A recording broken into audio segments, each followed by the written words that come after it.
ಅರೆ ಕಡಿಮೆ ಹಾಕು ಆದ್ರೆ ಅಸಲಿ ಹಾಕು. MDH ಕಾಶ್ಮೀರಿ ಕೆಂಪು ಮೆಣಸಿನ ಪೌಡರ್. MDH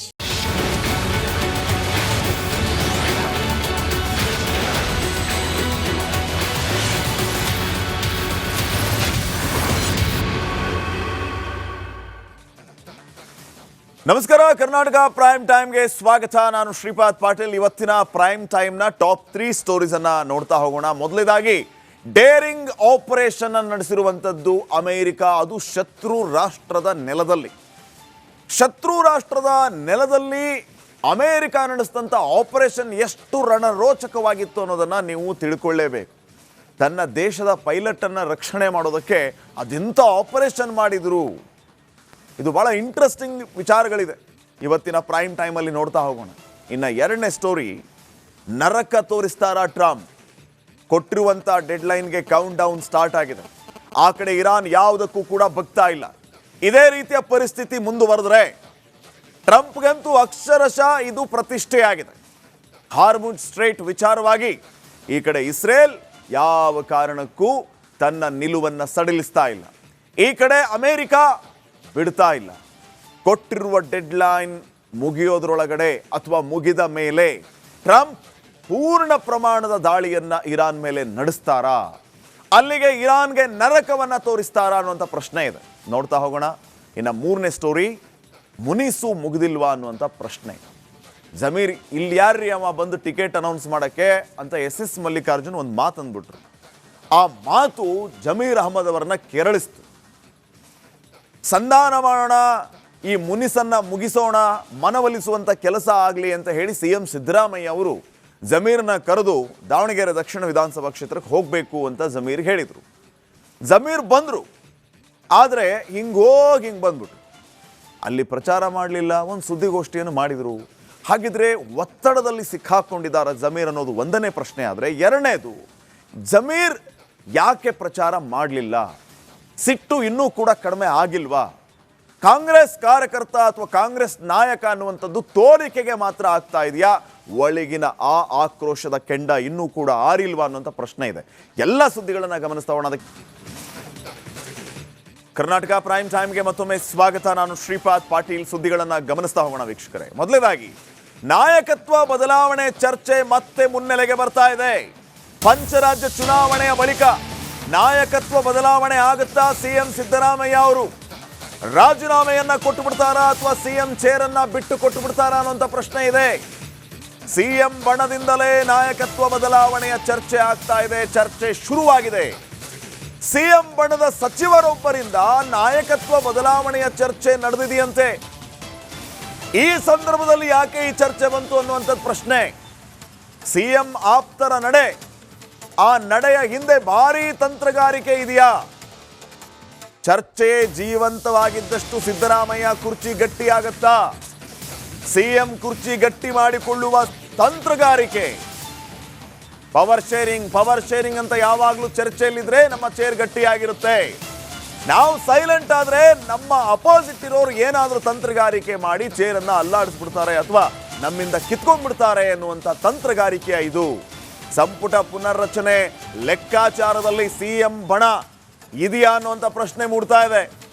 ನೋಡಿ, ಚರ್ಚೆ ಆಗ್ತಾ ಇರೋದೇನಂತಂದ್ರೆ ಅದು CM ಬಣದಲ್ಲಿರುವಂಥ ಒಬ್ಬ ಸಿಟ್ಟಿಂಗ್ ಮಿನಿಸ್ಟರ್ ಮಾತಾಡಿದಾರಂತ. ಈ ರೀತಿ ಪಂಚರಾಜ್ಯ ಚುನಾವಣೆ ಆದ ನಂತರ ಮುಖ್ಯಮಂತ್ರಿಗಳು ರಾಜೀನಾಮೆಯನ್ನ ಕೊಡ್ತಾರೆ, ಮುಖ್ಯಮಂತ್ರಿ ಸ್ಥಾನ ಬಿಟ್ಟು ಕೊಡ್ತಾರೆ ಅನ್ನೋ ರೀತಿಯ ಚರ್ಚೆಗಳು ಆಗ್ತಾ ಇದೆಯಂತೆ.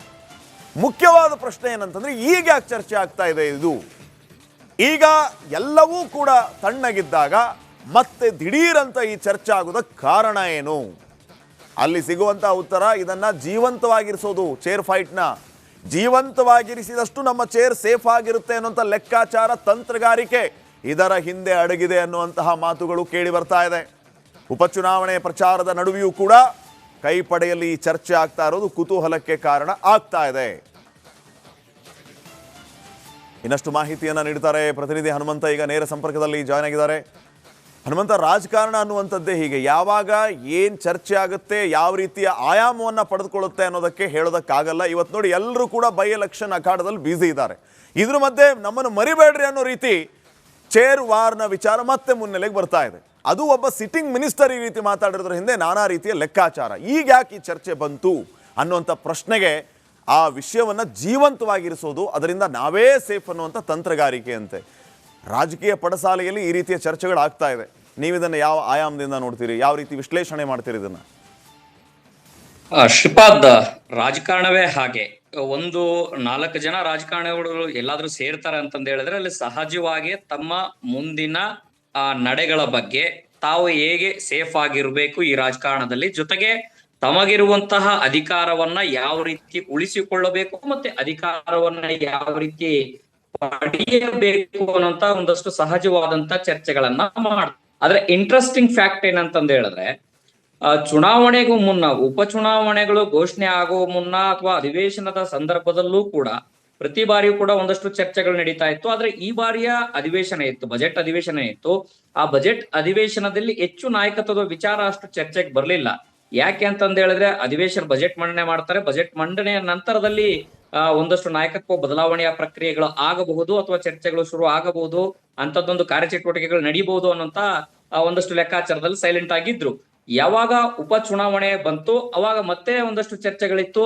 ಇಲ್ಲ, ಸದ್ಯಕ್ಕೆ ಚುನಾವಣೆ ಮುಗಿಯೋವರೆಗೂ ಕೂಡ, ಬೈ ಎಲೆಕ್ಷನ್ಗಳು ಮುಗಿಯೋದು ಜೊತೆಗೆ ಪಂಚರಾಜ್ಯಗಳ ಚುನಾವಣೆ ಮುಗಿಯೋವರೆಗೂ ಕೂಡ ಯಾವುದೇ ರೀತಿಯ ಮಾತುಕತೆ ಇಲ್ಲ ಅನ್ನುವಂತ ಚರ್ಚೆಗಳು ಈ ಚುನಾವಣೆಯ ಪ್ರಕ್ರಿಯೆಯಲ್ಲಿ ನಡೀತು.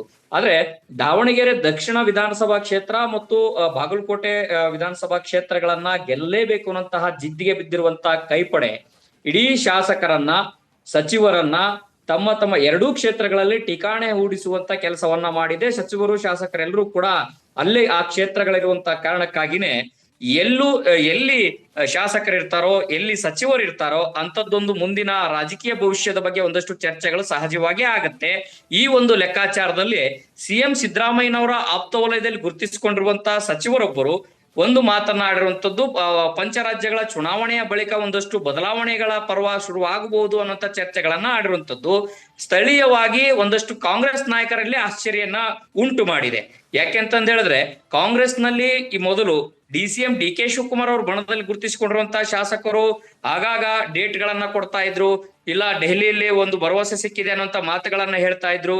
ಆದ್ರೆ ಇಲ್ಲಿ DCM DK ಶಿವಕುಮಾರ್ ಅವರ ಬಣದಲ್ಲಿ ಗುರುತಿಸಿಕೊಂಡಿರುವಂತಹ ಶಾಸಕರು, ನಾಯಕರು ಎಲ್ಲರೂ ಕೂಡ ಸೈಲೆಂಟ್ ಆಗಿದ್ದಾರೆ. ಅತ್ತ ಹೈಕಮಾಂಡು ಕೂಡ ಪಂಚರಾಜ್ಯಗಳ ಚುನಾವಣೆ ಅತ್ತ ಫುಲ್ ಬ್ಯುಸಿ ಆಗಿದೆ. ಈ ನಡುವೆ ಕಾಂಗ್ರೆಸ್ ಅಲ್ಲಿ AICC ಮಟ್ಟದಲ್ಲಿರುವಂತಹ ಚರ್ಚೆ ಏನಂತಂದ ಹೇಳಿದ್ರೆ, ಜೂನ್ ವರೆಗೂ ಕೂಡ ಯಾವುದೇ ರೀತಿಯ ಬದಲಾವಣೆಗಳಿಲ್ಲ ಅನ್ನುವಂತ ಚರ್ಚೆಗಳಿದಾವೆ. ಇಂತಹ ಸಂದರ್ಭದಲ್ಲಿ ಸ್ವತಃ ಸಿಎಂ ಸಿದ್ದರಾಮಯ್ಯನವರ ಆಪ್ತ ವಲಯದಲ್ಲಿ ಗುರುತಿಸಿಕೊಂಡಿರುವಂತಹ ಸಚಿವರೊಬ್ಬರು ನಾಯಕತ್ವದ ವಿಚಾರ ತಮ್ಮ ಒಂದಷ್ಟು ಆಪ್ತ ವಲಯದಲ್ಲಿ ಚರ್ಚೆಯನ್ನ ನಡೆಸ್ತಾರೆ ಅಂತಂದ ಹೇಳಿದ್ರೆ ಅವರ ಉದ್ದೇಶ ಏನಾಗಿತ್ತು ಅಂದ್ರೆ, ಈ ಚರ್ಚೆಯನ್ನ ಜೀವಂತವಾಗಿಡುವುದರಿಂದ ಏನಾದ್ರೂ ಸಿಎಂ ಸಿದ್ದರಾಮಯ್ಯನವರ ಬಣದಲ್ಲಿ ಇರುವಂತವ್ರಿಗೆ, ಗುರುತಿಸಿಕೊಂಡಿರುವಂತವ್ರಿಗೆ ಏನಾದ್ರೂ ಲಾಭ ಇದೆಯಾ? ಇದಕ್ಕೆ ಪೂರಕವಾಗಿ ಬಜೆಟ್ ಅಧಿವೇಶನ ನಡೆಯುವಂತ ಸಂದರ್ಭದಲ್ಲಿ ಫೋಟೋ ಶೂಟ್ ನಡೆಯಿತು. ಅದಾದ ನಂತರದಲ್ಲಿ ಸಿದ್ದರಾಮಯ್ಯನವರನ್ನ ಬೆಂಬಲಿಸುವಂತ ಶಾಸಕರೇ ಒಂದಷ್ಟು ಡಿನ್ನರ್ ಮೀಟಿಂಗ್ ಗಳನ್ನ ಮಾಡಿದ್ರು. ಇಲ್ಲ, ನಂಬರ್ 1 ಕುರ್ಚಿಯ ವಿಚಾರಕ್ಕೆ ನಾವ್ ಯಾವುದೇ ರೀತಿಯ ತಲೆ ಕೆಡಿಸ್ಕೊಳ್ಳಲ್ಲ, ಅದ್ರ ಬದಲಾಗಿ ನಮಗೆ ಸಚಿವ ಸಂಪುಟ ಪುನರ್ರಚನೆ ಆಗ್ಬೇಕು, ಆ ಕಾರಣಕ್ಕಾಗಿನೇ ಅಧಿವೇಶನ ಮುಗಿದ್ಮೇಲೆ ಇದು ದೆಹಲಿಗೆ ಹೋಗ್ತೀವಿ ಅನ್ನೋ ಮಾತನ್ನ ಹೇಳಿದ್ರು. ಇದಾದ್ಮೇಲೆ ಬೈ ಎಲೆಕ್ಷನ್ ಅನೌನ್ಸ್ ಆಯ್ತು. ಆ ಅನೌನ್ಸ್ ಆದ ನಂತರದಲ್ಲಿ ಉಪಚುನಾವಣೆ ಮುಗಿದ್ಮೇಲೆ ನಾವು ದೆಹಲಿಗೆ ಹೋಗ್ತೀವಿ ಅನ್ನೋ ಮಾತುಗಳನ್ನ ಹೇಳಿದ್ರು. ಈಗಿರುವಂತ ಚರ್ಚೆ, ಕಾಂಗ್ರೆಸ್ ನಲ್ಲಿ ಇರುವಂತ ಚರ್ಚೆ ಅಂತಂದ ಹೇಳಿದ್ರೆ, ಕ್ಯಾಬಿನೆಟ್ ರೀಶಫಲ್ ಆದ್ರೆ ನಾಯಕತ್ವ ಬದಲಾವಣೆ ಇರೋದಿಲ್ಲ ಅನ್ನುವಂತ ಒಂದು ಸ್ಪಷ್ಟವಾದ ಸಂದೇಶ ರವಾನೆ ಮಾಡುವಂತ ಲೆಕ್ಕಾಚಾರದಲ್ಲಿ ಸಿಎಂ ಸಿದ್ದರಾಮಯ್ಯನವರು ಬಣದಲ್ಲಿ ಇರುವಂತ ಗುರುತಿಸಿಕೊಂಡಿರುವಂತಹ ನಾಯಕರ ವಾದ. ಮತ್ತೊಂದು ಕಡೆಗೆ ಯಾವುದೇ ಕಾರಣಕ್ಕೂ ಕೂಡ ಸಿದ್ದರಾಮಯ್ಯನವರು ಈ ಕುರ್ಚಿಯನ್ನ ಬಿಟ್ಕೊಡೋದಿಲ್ಲ ಅನ್ನುವಂತ ವಾದವೂ ಕೂಡ ತಮ್ಮ ಬಳಗದಲ್ಲೇ ಇರುವಂತ ನಾಯಕರು ಕೂಡ ಹೇಳ್ತಾ ಇರುವಂತದ್ರಿಂದ ಈ ಜೀವಂತ ಇರಿಸುವಂತ ತಂತ್ರಗಾರಿಕೆ ಯಾವ ಲೆಕ್ಕಾಚಾರ ಅನ್ನುವಂಥದ್ದು ಸಾಕಷ್ಟು ಕುತೂಹಲವನ್ನು ಮೂಡಿಸಿದೆ. ಒಂದಂತೂ ಸತ್ಯ, ಜೂನ್ ಒಳಗೆ ಮಧ್ಯಪ್ರಾಚ್ಯ ಯುದ್ಧ 37ನೇ ದಿನಕ್ಕೆ ಕಾಲಿಟ್ಟಿದೆ. ದಿನ ಕಳೆದಂತೆಲ್ಲ ಕದನ ಘನಘೋರವಾಗ್ತಾ ಇದೆ. ರಣರಂಗದಲ್ಲಿ ಅಮೆರಿಕ ಡೇರಿಂಗ್ ಆಪರೇಷನ್ ಮಾಡಿದೆ. ಶತ್ರು ನೆಲಕ್ಕೆ ನುಗ್ಗಿ ತನ್ನ ಪೈಲಟ್ನ ರಕ್ಷಣೆ ಮಾಡಿದೆ. ಈ ಕಾರ್ಯಾಚರಣೆ ನಿಜಕ್ಕೂ ರಣರೋಚಕವೇ. ನೋಡ್ಕೊಂಬನ್ನಿ ಈ ವಿಶೇಷ ವರದಿಯನ್ನ.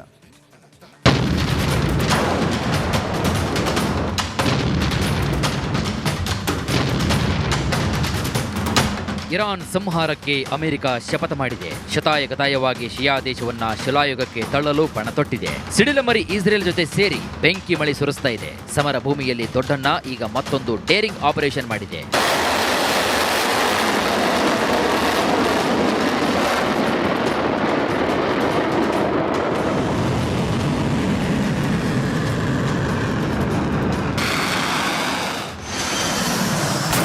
ಶತ್ರು ನೆಲದಲ್ಲೇ ಯುಎಸ್ ರೋಚಕ ಕಾರ್ಯಾಚರಣೆ. ಇರಾನ್ಗೆ ನುಗ್ಗಿ ಪೈಲಟ್ ರಕ್ಷಿಸಿದ ಯುಎಸ್ ಸೇನೆ. ಮೊನ್ನೆ ದೊಡ್ಡಣ್ಣನಿಗೆ ಅತಿ ದೊಡ್ಡ ಮುಖಭಂಗವಾಗಿತ್ತು. ಕೇವಲ 24 ಗಂಟೆಗಳಲ್ಲಿ ಅಮೆರಿಕದ 2 ಫೈಟರ್ ಜೆಟ್ಗಳನ್ನೇ ಖಮೇನಿ ಪಡೆ ರಿಲೀಸ್ ಮಾಡಿತು. ಯುಎಸ್ F-15E ಸ್ಟ್ರೈಕ್ ಈಗಲ್ ಯುದ್ಧ ವಿಮಾನ ಹಾಗೂ A-10 ವರ್ತ್ ಡಾಗ್ ಯುದ್ಧ ವಿಮಾನಗಳನ್ನು ಹೊಡೆದು ಹಾಕಿತ್ತು. ಈ ವೇಳೆ ಇಬ್ಬರು ಯುಎಸ್ ಪೈಲಟ್ಗಳು ಯುದ್ಧ ವಿಮಾನದಿಂದ ಜಿಗಿದು ಶತ್ರು ನಾಡಲ್ಲಿ ಸಿಲುಕಿಕೊಂಡಿದ್ರು. ಓರ್ವನನ್ನ ಅಮೆರಿಕದ ಕಮಾಂಡೋಗಳು ರಕ್ಷಣೆ ಮಾಡಿದ್ರು. ಆದರೆ ಮತ್ತೊಬ್ಬ ಪೈಲಟ್ ಇರಾನ್ನಲ್ಲಿ ಸಿಲುಕಿಕೊಂಡಿದ್ರು. ಕೇವಲ 48 ಗಂಟೆಗಳಲ್ಲಿ ಅಮೆರಿಕ ಶತ್ರು ರಾಷ್ಟ್ರಕ್ಕೆ ನುಗ್ಗಿ ನಾಪತ್ತೆಯಾಗಿದ್ದ ತನ್ನ ಪೈಲಟ್ನನ್ನ ರಕ್ಷಣೆ ಮಾಡಿದೆ.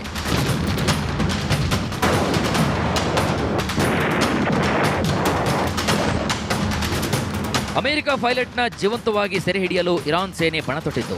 ಇದಕ್ಕಾಗಿ ಹಗಲು ರಾತ್ರಿ ಎನ್ನದೆ ಹುಡುಕಾಡ್ತಾ ಇತ್ತು. ಅಷ್ಟೇ ಅಲ್ಲ, ಯುಎಸ್ ಪೈಲಟ್ನ ಜೀವಂತವಾಗಿ ಹಿಡಿದಿಟ್ಟುಕೊಟ್ಟವರಿಗೆ ಕೋಟಿ ಕೋಟಿ ಹಣ ನೀಡುವುದಾಗಿ ಬಹುಮಾನವನ್ನು ಕೂಡ ಘೋಷಣೆ ಮಾಡಿತ್ತು. ಆದರೆ ಇದ್ಯಾವುದಕ್ಕೂ ಕೂಡ ಅಮೆರಿಕ ಅವಕಾಶವೇ ಕೊಟ್ಟಿಲ್ಲ. ಕೇವಲ 2 ದಿನ, ಜಸ್ಟ್ 48 ಗಂಟೆಯಲ್ಲಿ ಅಮೆರಿಕ ತನ್ನ ಪೈಲಟ್ನನ್ನ ಸುರಕ್ಷಿತವಾಗಿ ರಕ್ಷಣೆ ಮಾಡಿದೆ. ಈ ಬಗ್ಗೆ ಖುದ್ದು ಡೊನಾಲ್ಡ್ ಟ್ರಂಪ್ ಅವರೇ ಅಧಿಕೃತವಾಗಿ ಘೋಷಣೆ ಮಾಡಿದ್ದಾರೆ.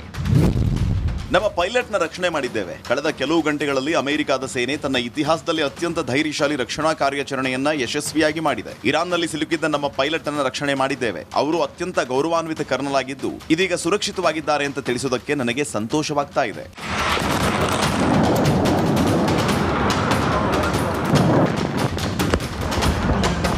ಇನ್ನು ಪೈಲಟ್ ರಕ್ಷಣೆ ವೇಳೆ ಹಾನಿಗೀಡಾಗಿದ್ದ ತನ್ನದೇ ಯುದ್ಧ ವಿಮಾನವನ್ನ ಅಮೆರಿಕ ಧ್ವಂಸಗೊಳಿಸಿದೆ. ಇರಾನ್ನಲ್ಲಿ ಹಾನಿಗೀಡಾಗಿ ಬಿದ್ದಿರುವಂತಹ C-130 ಹರ್ಕ್ಯುಲಸ್ ಯುದ್ಧ ವಿಮಾನವನ್ನ ಯುಎಸ್ ಸೇನೆ ನಾಶ ಮಾಡಿದೆ. C-130 ಫೈಟರ್ ಜೆಟ್ನ ಇಂಜಿನ್, ರಡಾರ್ ತಂತ್ರಜ್ಞಾನ ಇರಾನ್ ಪಾಲಾಗುವುದು ತಪ್ಪಿಸಲು ತನ್ನದೇ ಫೈಟರ್ ಜೆಟ್ ಅನ್ನ ಛಿದ್ರ ಮಾಡಿದೆ America. Bureau report, republic Kannada. ಯುದ್ಧ ಈ ರೀತಿಯ ಪರಿಸ್ಥಿತಿಯಲ್ಲಿ ಇರುವಾಗ ಶತ್ರು ರಾಷ್ಟ್ರದ ಒಬ್ಬ ಸೈನಿಕನು ಸಿಕ್ಕಾಕೊಂಡ್ಬಿಟ್ರೆ ಕಥೆನೇ ಬೇರೆ ಆಗ್ಬಿಡುತ್ತೆ. ಇಲ್ಲಾಗಿದ್ದು ಕೂಡ ಅದೇ. ಫೈಟರ್ ಜೆಟ್ಟಲ್ಲಿ ಇದ್ದಂತಹ 2 ಪೈಲಟ್ಗಳು ಅಲ್ಲಿ ಸಿಕ್ಕಾಕೊಳ್ತಾರೆ, ಹೇಗೋ ಪಾರಾಗ್ತಾರೆ. ಅಂಥ ಪೈಲಟ್ಗಳನ್ನು ರಕ್ಷಣೆ ಮಾಡೋದು ಈಗ ನಿಜಕ್ಕೂ ಚಾಲೆಂಜಿಂಗ್ ಆಗಿರುತ್ತೆ ಅಮೆರಿಕಾಗೆ. ಇರಾನ್ನಲ್ಲಿ ಸಿಕ್ಕಾಕೊಂಡಿದ್ದ 2 ಪೈಲಟ್ಗಳನ್ನು ರಕ್ಷಣೆ ಮಾಡೋದು ಹೇಗೆ? ಇದು ದೊಡ್ಡ ಸವಾಲಾಗುತ್ತೆ. ಆದರೆ ಅಮೆರಿಕ ಯಾವ ರೀತಿಯ ಡೇರಿಂಗ್ ಆಪರೇಷನ್ ಮಾಡುತ್ತೆ ಅಂತಂದರೆ, ತನ್ನ ದೇಶದ 2 ಪೈಲಟ್ಗಳನ್ನು ಸುರಕ್ಷಿತವಾಗಿ ರಕ್ಷಣೆ ಮಾಡಿಕೊಂಡು ಇರಾನ್ನವರು ಬಂದು ಜಾಗ ತಲುಪೋದ್ರೊಳಗಡೆ ಕರ್ಕೊಂಡು ಹೋಗ್ಬಿಟ್ಟಿದ್ದಾರೆ. ಈ ಮಟ್ಟಿಗೆ daring operation, very very interesting. ಶತ್ರು ನೆಲದಲ್ಲಿ ರಕ್ಷಣಾ ಕಾರ್ಯ ಅಷ್ಟು ಸುಲಭ ಅಲ್ವೇ ಅಲ್ಲ. ಒಂದು ದೇಶದ ಮೇಲೆ ನೀವು ಯುದ್ಧ ಮಾಡ್ತಾ ಇರ್ತೀರಿ, ನಿಮ್ಮ ದೇಶದ ಸೈನಿಕ ಅಥವಾ ಪೈಲಟ್ ಆ ದೇಶದಲ್ಲಿ ಹೇಗೋ ಸಿಕ್ಕಾಕೊಂಡಾಗ ಗಡಿಯನ್ನು ದಾಟಿ ಶತ್ರು ರಾಷ್ಟ್ರದ ಒಳಗಡೆ ನುಗ್ಗಿ ಆತನನ್ನು ಕರ್ಕೊಂಡು ಬರೋದು ಅಂತಂದರೆ ಇದೇನು ಸಾಮಾನ್ಯದ ವಿಚಾರ ಅಲ್ಲ. ಪೈಲಟನ್ನು ರಕ್ಷಣೆ ಮಾಡೋದಕ್ಕೆ ಸತತ 2 ದಿನ ಕಾರ್ಯಾಚರಣೆಯನ್ನು ನಡೆಸಿದ್ರು ಇವರು. ಯಾವಾಗ ಇವರ ಯುದ್ಧ ವಿಮಾನಗಳು ನಾಶ ಆದವು, ಪ್ಯಾರಾಚೂಟ್ ಮೂಲಕ ಅವರು ಪಾರಾದರು. ಆದರೆ ಇರಾನ್ ನೆಲದಲ್ಲಿಯೇ ಅಲ್ಲಿ ಇಲ್ಲಿ ಓಡಾಡ್ಕೊಂಡು ಸೇಫ್ ಆಗಿದ್ರು. ಇವರನ್ನು ಪತ್ತೆ ಹಚ್ಚಿ ಕರ್ಕೊಂಡು ಬರೋದು ಹೆಂಗೆ, ಇವ್ರು ಎಲ್ಲಿದ್ದಾರೆ ಅಂತ ಹೆಂಗೆ ಹುಡುಕೋದು, ಇದು ನಿಜಕ್ಕೂ ಇಂಟ್ರೆಸ್ಟಿಂಗ್ ಆಗಿತ್ತು. ಇದಕ್ಕಾಗಿ ಅವರು ಡಜನ್ ಗಟ್ಟಲೆ ಯುದ್ಧ ವಿಮಾನವನ್ನು ಕಳಿಸಿದ್ರು US-ನವರು. ಡಜನ್ ಗಟ್ಟಲೆ ಯುದ್ಧ ವಿಮಾನಗಳು. ನೀವು ಏನು ಮಾಡ್ತೀರೋ ಗೊತ್ತಿಲ್ಲ, ಆಪರೇಷನ್ನ ಮೂಲಕ ನಮ್ಮ ಪೈಲಟ್ಗಳು ಸೇಫ್ ಆಗಿ ವಾಪಸ್ ನಮ್ಮ ನೆಲಕ್ಕೆ ಬರಬೇಕು. 100 ವಿಶೇಷ ಕಾರ್ಯಾಚರಣೆ ಪಡೆಗಳನ್ನು ಕಳಿಸಿತ್ತು. ಶತ್ರು ರಾಷ್ಟ್ರ ಇರಾನ್ನ ಉಡೀಸ್ ಮಾಡೋದಕ್ಕೆ ಅಂತ ಇವರು ಫೈಟರ್ ಜೆಟ್ಗಳ ಮೂಲಕ ಹೋಗಿದ್ದಾರೆ. ಆದರೆ ಅದೇ ಫೈಟರ್ ಜೆಟ್ಗಳನ್ನು ಇರಾನ್ನವರು ಡ್ಯಾಮೇಜ್ ಮಾಡಿದಾಗ ಇವರು ಪಾರಾಗೋದಕ್ಕೆ ಜಂಪ್ ಮಾಡಿದರು. ಇರಾನ್ನ ಶತ್ರು ನೆಲದಲ್ಲಿ ಇವರು ಲ್ಯಾಂಡ್ ಆದರು. ಇವರನ್ನು ರಕ್ಷಣೆ ಮಾಡೋದು ಹೇಗೆ? ಇರಾನ್ನವರ ಕೆಲಸ ಅವ್ರನ್ನ ಜೀವಂತವಾಗಿ ಹಿಡಿಬೇಕು ಅಂತ ಹೇಳಿ. ಆದರೆ ಅಮೆರಿಕಾದವರ ಟಾರ್ಗೆಟ್ ಏನಾಗಿತ್ತು, ಇರಾನ್ನವರು ಬಂದು ಇವ್ರನ್ನ ಹಿಡ್ಕೊಳ್ಳೋದ್ರೊಳಗಡೆ ನಾವಿವ್ರನ್ನ ಕರ್ಕೊಂಡು ಹೋಗೋಣ ಸೇಫ್ ಆಗಿ ಅನ್ನುವಂಥ ಕಾರ್ಯಾಚರಣೆ ಇತ್ತು. ಆ ಕಾರ್ಯಾಚರಣೆಗಾಗಿ ಡಜನ್ ಗಟ್ಟಲೆ ಯುದ್ಧ ವಿಮಾನಗಳು, 100 ವಿಶೇಷ ಪಡೆಗಳು. ಪೈಲಟ್ ಬಳಿ ಕೇವಲ 1 ಗನ್ ವೀಕ್ಷಕರೇ, GPS ಟ್ರ್ಯಾಕರ್ ಡಿವೈಸ್ ಇತ್ತು. ಕಮ್ಯುನಿಕೇಷನ್ ಡಿವೈಸ್ನಿಂದ ಸೇನೆಗೆ ಲೊಕೇಶನ್ ರವಾನೆ ಆಯಿತು. ಅಷ್ಟರಲ್ಲಾಗಲೇ US ಪೈಲಟ್ ಸೆರೆ ಹಿಡಿಯೋದಕ್ಕೆ ಈ ಕಡೆ IRGC ಅವರು ನುಗ್ಗಿದ್ರು. ಆ ಕಡೆ ಆ ಡಿವೈಸ್ ಇಂದ ಲೊಕೇಶನ್ ಶೇರ್ ಮಾಡಿರ್ತಾರೆ US ನವ್ರಿಗೆ. ಬಂದು ಸೇಫ್ ಮಾಡಬೇಕು ಅನ್ನೋಷ್ಟರೊಳಗಡೆನೆ ಆ ಪೈಲಟ್ ಅನ್ನ ಅರೆಸ್ಟ್ ಮಾಡಬೇಕು, ಆತನನ್ನ ಜೀವಂತ ಹಿಡಿಬೇಕು ಅಂತ IRGC ಅವರು ಬರ್ತಾರೆ ಸ್ಪಾಟ್ ಹತ್ರ. ಇಲ್ಲಿ ಕತೆ ಏನಂತಂದ್ರೆ ಇದನ್ನ ಬಹಳ ಇಂಟ್ರೆಸ್ಟಿಂಗ್ ಆಗಿ ಕೇಳಬೇಕು. ಪೈಲಟ್ ಬಿದ್ದಂಥ ಜಾಗ ಏನಿದೆಯಲ್ಲ, ಆ ಜಾಗದಲ್ಲಿ ಇರಾನನ್ನೇ ವಿರೋಧ ಮಾಡುವಂಥ ಗುಂಪು ಇತ್ತು. ಇರಾನ್ನ ನೆಲದಲ್ಲಿಯೇ ಇರಾನನ್ನ ವಿರೋಧಿಸುವಂಥ ಒಂದು ಗುಂಪಿತ್ತು. ಅಂದರೆ ಖಮೇನಿಯ ವಿರುದ್ಧ ಆ ಗುಂಪು ಇತ್ತು. ಈ ಸಂದರ್ಭದಲ್ಲಿ ಆ ಜಾಗಕ್ಕೆ ತಲುಪೋದಕ್ಕೆ ಇರಾನ್ ಅವರಿಗೆ ಲೇಟ್ ಆಗಿಬಿಡುತ್ತೆ. ಹೀಗಾಗಿ ಪೈಲಟ್ ಅನ್ನ ಇದ್ದ ಜಾಗ ತಲುಪೋದಕ್ಕೆ ಇರಾನ್ಗೆ ಯಾಕೆ ತಡ ಆಯಿತು ಅಂತಂದ್ರೆ, ಇರಾನ್ ವಿರೋಧಿ ಗುಂಪು ಕೂಡ ಅಮೆರಿಕದ ಪರವಾಗಿ ಕೆಲಸ ಮಾಡೋದಕ್ಕೆ ಶುರು ಮಾಡುತ್ತೆ, ಆತನನ್ನು ಸೇಫ್ ಮಾಡೋದಕ್ಕೆ ನೋಡುತ್ತೆ. ಕಗ್ಗತ್ತಲ ರಾತ್ರಿ ಆವಾಗ ಸೇಫ್ ಮಾಡೋದು ಹೆಂಗೆ? ಅಮೆರಿಕ ಕೆಲಸ ಮಾಡೋದಕ್ಕೆ ಮುಂದಾಯಿತು. ಪೈಲಟ್ ಇದ್ದಂಥ ಜಾಗದ ಸುತ್ತ ಬಾಂಬ್ಗಳನ್ನು ಸುರಿಸಿದ್ದು ಅಮೆರಿಕ. ಎಲ್ಲಿ ಪೈಲಟ್ ಇದ್ದ ಆ ಲೊಕೇಶನ್ನ ಸುತ್ತಲೂ ಬಾಂಬ್ಗಳ ಮಳೆಯನ್ನೇ ಸುರಿಸಿದ್ರು.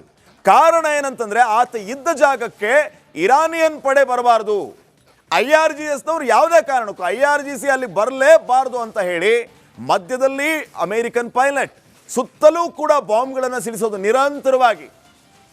ಈ ಕಡೆ ಬಾಂಬ್ ಸಿಡಿಸ್ತಾ ಇದ್ದಾರೆ, ಮಧ್ಯದಲ್ಲಿ ಅಮೆರಿಕಾದವರು ಬಂದು ಪೈಲಟ್ ಅನ್ನ ಸೇಫ್ ಆಗಿ ಕರ್ಕೊಂಡು ಹೋಗ್ಬಿಟ್ರು.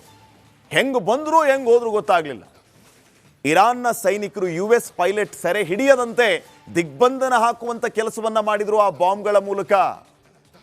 ಹಿಂಗ ಮಾಡಿ ಕೊನೆಗೂ ಯಶಸ್ವಿಯಾಗಿ ಪೈಲಟ್ ಅನ್ನ ರಕ್ಷಣೆ ಮಾಡಿದ್ರು ಅಮೆರಿಕಾದ ಸೇನೆಯವರು. ಒಂದು ಯಾವ ರೀತಿ ಸಿನಿಮಾನೇ ಹೇಳ್ದಂಗಾಗುತ್ತೆ ನೋಡಿ. ಸಿನಿಮಾಗಳ ಸಾಹಸ ಸಿನಿಮಾಗಳನ್ನ ನಾವು ನೋಡ್ತಾ ಇರ್ತೀವಲ್ಲ, ಶತ್ರು ಪಡೆಗಳನ್ನ ಯಾವ ರೀತಿ ಅಟ್ಟಾಡಿಸಿ ಹೊಡೆಯೋದು, ಶತ್ರು ನೆಲಕ್ಕೆ ಹೋಗಿ ನಾವು ಯಾವ ರೀತಿ ನಮ್ಮವರನ್ನ ಸೇಫ್ ಮಾಡೋದು. ಈಗ ಇಲ್ಲಿ ಆಗಿದ್ದು ಕೂಡ ಅದೇ. ಪೈಲಟ್ ಅನ್ನ ರಕ್ಷಣೆ ಮಾಡೋದಕ್ಕೆ ಲೊಕೇಶನ್ ಶೇರ್ ಆಗುತ್ತೆ, ಆ ಲೊಕೇಶನ್ಗೆ ಅಮೆರಿಕನ್ ರೀಚ್ ಆಗ್ತಾರೆ. ಯಾವುದೇ ಕಾರಣಕ್ಕೂ IRGC ಅವರು ಇರಾನ್ನವರು ಅಲ್ಲಿಗೆ ಬರಬಾರ್ದು ಅಂತ ಸುತ್ತಲೂ ಬಾಂಬ್ಗಳನ್ನು ಬ್ಲಾಸ್ಟ್ ಮಾಡೋದು, ಗ್ಯಾಪ್ ಅಲ್ಲಿ ಬಂದು ಪೈಲಟ್ ಅನ್ನ ಕರ್ಕೊಂಡು ಹೋಗ್ಬಿಡೋದು. ಇಷ್ಟು ನೀಟಾಗಿ ಸೇಫ್ ಆಗಿ ಅಮೆರಿಕನ್ ಸೇನೆಯವರು ತನ್ನ ಪೈಲಟ್ ಅನ್ನ ರಕ್ಷಣೆ ಮಾಡ್ಕೊಂಡು ಹೋಗಿದ್ದಾರೆ. ಇದು ನಿಜಕ್ಕೂ ರಣರೋಚಕ ಕಾರ್ಯಾಚರಣೆಯೇ. ಶತ್ರು ನೆಲದಲ್ಲಿ ಅಷ್ಟು ಈಸಿಯಾಗಿ ಶತ್ರು ನೆಲಕ್ಕೆ ಹೋಗೋದಂದ್ರೆ ಏನು, ಅಲ್ಲಿ ಇವರನ್ನೆಲ್ಲ ದೂರ ಸರಿಸಿ ಆಪರೇಷನ್ ಮಾಡಿ ತನ್ನ ಪೈಲಟ್ ಅನ್ನ ಸೇಫ್ ಆಗಿ ಕರ್ಕೊಂಡು ಹೋಗೋದು ಅಂದ್ರೆ ತಮಾಷೆನಾ? ಈ ರೀತಿಯ ಆಪರೇಷನ್ ಮಾಡುವಲ್ಲಿ ಅಮೆರಿಕ ಯಶಸ್ವಿ ಆಗಿದೆ. ಇನ್ನು ವೀಕ್ಷಕರೇ, ಈ ಆಪರೇಷನ್ ಮಾಡುವ ಸಂದರ್ಭದಲ್ಲಿ ಅಮೆರಿಕಾಗೆ ಲಾಸ್ ಕೂಡ ಆಗಿದೆ. ಶತ್ರು ರಾಷ್ಟ್ರ ಇರಾನ್ ನೆಲಕ್ಕೆ ನುಗ್ಗಿ ಅಮೆರಿಕ ಏನೋ ಡೇರಿಂಗ್ ಆಪರೇಷನ್ ಮಾಡಿದೆ, ಹೇಗೋ ಹರಸಾಹಸ ಮಾಡಿ ತನ್ನ ಪೈಲಟ್ ಅನ್ನ ರಕ್ಷಣೆ ಮಾಡಿದೆ. ಆದರೆ ಈ ಕಾರ್ಯಾಚರಣೆಗೆ ಅಮೆರಿಕಾಗೆ ಭಾರಿ ನಷ್ಟ ಆಗಿದೆ. ಅತ್ಯಾಧುನಿಕ ಹೆಲಿಕಾಪ್ಟರ್ಗಳು, ಫೈಟರ್ ಜೆಟ್ಗಳು, ಡ್ರೋನ್ಗಳನ್ನೇ ಅದು ಕಳೆದುಕೊಂಡಿದೆ.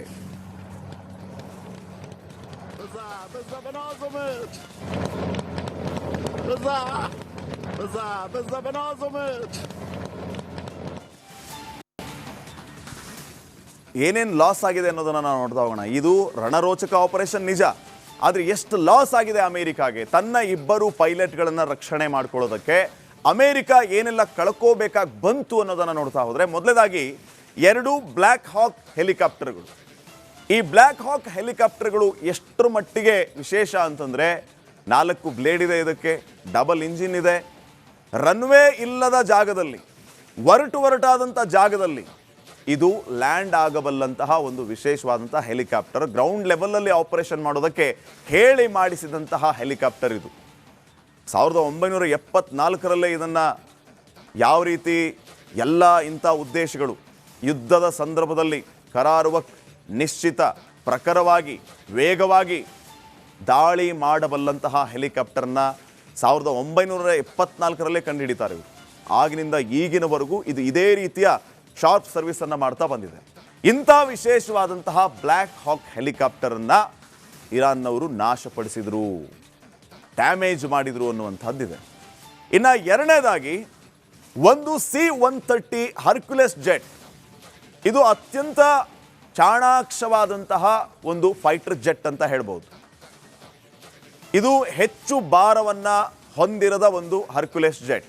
ಅಂದರೆ ಹೆಚ್ಚು ಜನ ಬೇಕು, ಹೆಚ್ಚು ಸಿಬ್ಬಂದಿ ಬೇಕು ಅಂತ ಏನಿಲ್ಲ. ಇದಕ್ಕೆ ಹಿಂಬದಿ ಲೋಡನ್ನು ಇದು ಹೊಂದಿರುತ್ತೆ. ಇದರ ಜೊತೆಗೆ ಈ ಪರ್ವತ ಶ್ರೇಣಿಗಳಲ್ಲಿ, ಗುಡ್ಡಗಾಡು ಪ್ರದೇಶಗಳಲ್ಲಿ ಫೈಟರ್ ಜೆಟ್ ಎಷ್ಟರ ಮಟ್ಟಿಗೆ ಅನುಕೂಲಕಾರಿ ಅಂತಂದರೆ, ಇದು ಈಗ ಈ ಆಪರೇಷನ್ನ ಸಂದರ್ಭದಲ್ಲಿಯೂ ಕೂಡ ಗ್ರೌಂಡ್ ಲೆವೆಲಲ್ಲೇ ಅವರು ಆಪರೇಷನ್ ಮಾಡಿದ್ದು, ತೀರಾ ಕೆಳಗೆ ಬಂದು ಆಪರೇಷನನ್ನು ಮಾಡಿದ್ದು. ಅಂಥ ಆಪರೇಷನ್ಗಳನ್ನು ಮಾಡೋದಕ್ಕೆ ಈ 1C-130 ಹರ್ಕ್ಯುಲೆಸ್ ಜೆಟ್ ಭಾಳ ವಿಶೇಷವಾಗಿ ಹೇಳಿ ಮಾಡಿಸಿದಂಥದ್ದು. ಇದಕ್ಕೆ 4 ಇಂಜಿನ್ಸ್, ಅದಕ್ಕೆ 2 ಇಂಜಿನ್ಸ್ ಆದರೆ ಇದಕ್ಕೆ 4 ಇಂಜಿನ್ಸ್. ಇದು ಬಹಳ ವಿಶೇಷವಾದದ್ದು ಅನ್ನೋದನ್ನು ನಾವು ತಿಳ್ಕೊಂಡಿದ್ದೀವಿ. ಇನ್ನು ಮೂರನೇದು ಒಂದು MQ-9 ಡ್ರೋನ್. ಈ MQ-9 ಡ್ರೋನ್ ಎಷ್ಟರ ಮಟ್ಟಿಗೆ ಮಾಹಿತಿಯನ್ನು ಕಲೆ ಹಾಕೋದ್ರಲ್ಲಿ ಅನುಕೂಲಕಾರಿ ಅಂತಂದರೆ, ಇದು ಸತತವಾಗಿ ನಿರಂತರವಾಗಿ ಹಾರಾಟ ಮಾಡಬಲ್ಲುವಂಥ ಒಂದು ಶಕ್ತಿಯನ್ನು ಹೊಂದಿದೆ. ಡ್ರೋನ್ 50,000 ಅಡಿ ಎತ್ತರದಲ್ಲಿ ಇದು ಹಾರಾಡಬಲ್ಲದು. 27 ಗಂಟೆಗಳ ಕಾಲ ನಿರಂತರವಾಗಿ ಇದು ಹಾರಾಡಬಲ್ಲದು. ಇಷ್ಟು ವಿಶೇಷ ಈ MQ-9 ಡ್ರೋನ್. ಇದನ್ನು ಕೂಡ ಅವರು ಡ್ಯಾಮೇಜ್ ಮಾಡಿದ್ದಾರೆ ಇರಾನ್ನವರು. US-ನ ಅತ್ಯಾಧುನಿಕ ಬ್ಲ್ಯಾಕ್ ಹಾಕ್ ಹೆಲಿಕಾಪ್ಟರ್ಗಳು, ಪೊಲೀಸ್ ಗನ್ಗಳಿಂದ C-130 ಜೆಟ್ ಉಡಾಯಿಸಿದ ಇರಾನ್ ಬೇಹುಗಾರಿಕೆಯಲ್ಲಿದ್ದಂತಹ MQ-9 ರೀಪರ್ ಡ್ರೋನ್ ಆಕಾಶದಲ್ಲಿಯೇ ಪುಡಿ ಪುಡಿ ಮಾಡುವಂತಹ ಕೆಲಸ ಆಯಿತು. ಈ ರೀತಿ ಇರಾನ್ ಈ ಮುಖ್ಯವಾದಂತಹ ಯುದ್ಧಕ್ಕೆ ಬಳಸುವಂತಹ ಅಮೆರಿಕಾದ ಶಕ್ತಿಯನ್ನೇ ಉಡುಗಿಸುವಂಥ ಕೆಲಸವನ್ನು ಮಾಡಿತು. ಆದರೂ ಕೂಡ ರಣರೋಚಕ ಕಾರ್ಯಾಚರಣೆಯ ಮೂಲಕ ತನ್ನ ದೇಶದ 2 ಪೈಲಟ್ಗಳನ್ನು ಅವರು ರಕ್ಷಣೆ ಮಾಡಿದ್ದಾರೆ. ಈಗ ಚಿಕ್ಕ ಬ್ರೇಕ್.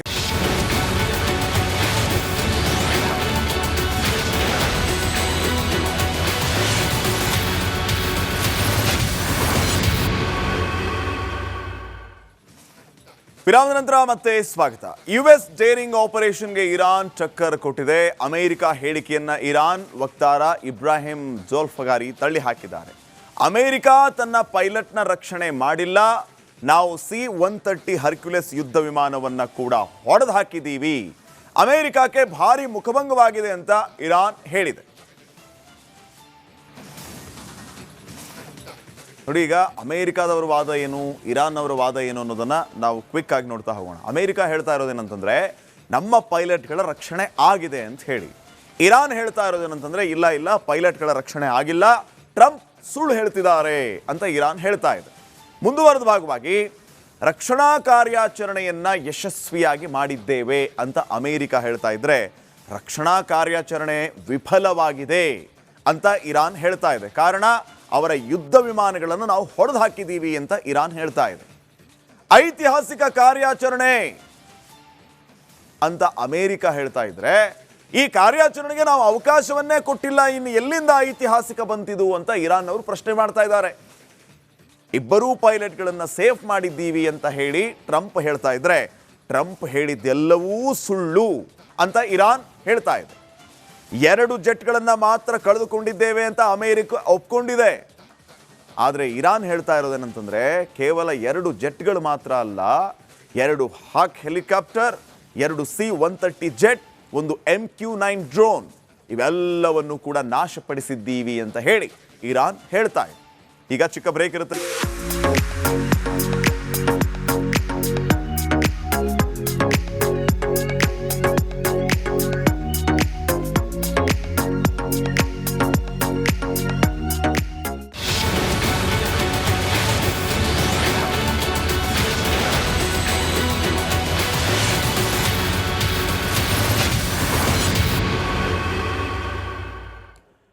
ಯಾವುದೇ ಕಾಂಪ್ರಮೈಸ್ ಇಲ್ಲದೆ ರಿಪಬ್ಲಿಕ್ ಕನ್ನಡ 100% ನ್ಯೂಸ್ ಕೊಡುತ್ತೆ. ಇದೇ ರೀತಿ ಓರಿಯೆಂಟ್ ಬೆಲ್ ಟೈಲ್ಸ್ ಕೂಡ 100ಕ್ಕೆ 100ರಷ್ಟು ಬಲಿಷ್ಠವಾಗಿದೆ. ನವ ಭಾರತಕ್ಕಾಗಿ ಹೊಸ ಆಯ್ಕೆ ಮುಖ್ಯ. ಈಗ ಮುಂದಿನ ಸುದ್ದಿಗಳನ್ನು ಗಮನಿಸ್ತಾ ಹೋಗೋಣ. ಹಾರ್ಮುಜ್ ತೆರವಿಗೆ ಅಮೆರಿಕ ಅಧ್ಯಕ್ಷ 48 ಗಂಟೆಗಳ ಡೆಡ್ಲೈನ್ ಅನ್ನು ಕೊಟ್ಟಿದ್ದಾರೆ. ಈ ಗಡುವಿನಲ್ಲಿ ಈಗಾಗಲೇ 24 ಗಂಟೆಗಳು ಮುಗಿದೋಗಿದೆ. ಈ 24 ಗಂಟೆಗಳಲ್ಲಿ ಇರಾನ್ ಅಮೆರಿಕ ಸೇನೆಯನ್ನ ಚಚ್ಚಿ ಬಿಸಾಕಿದೆ. ಹಾಗಿದ್ರೆ ಸದ್ಯ ಡೆಡ್ಲೈನ್ನ ಒಳಗಡೆ ಏನಾದರೂ ಆಗತ್ತಾ? ಡೆಡ್ಲೈನ್ ನಂತರ ಏನಾಗ್ಬೋದು ನೋಡ್ಕೊಂಬನ್ನಿ.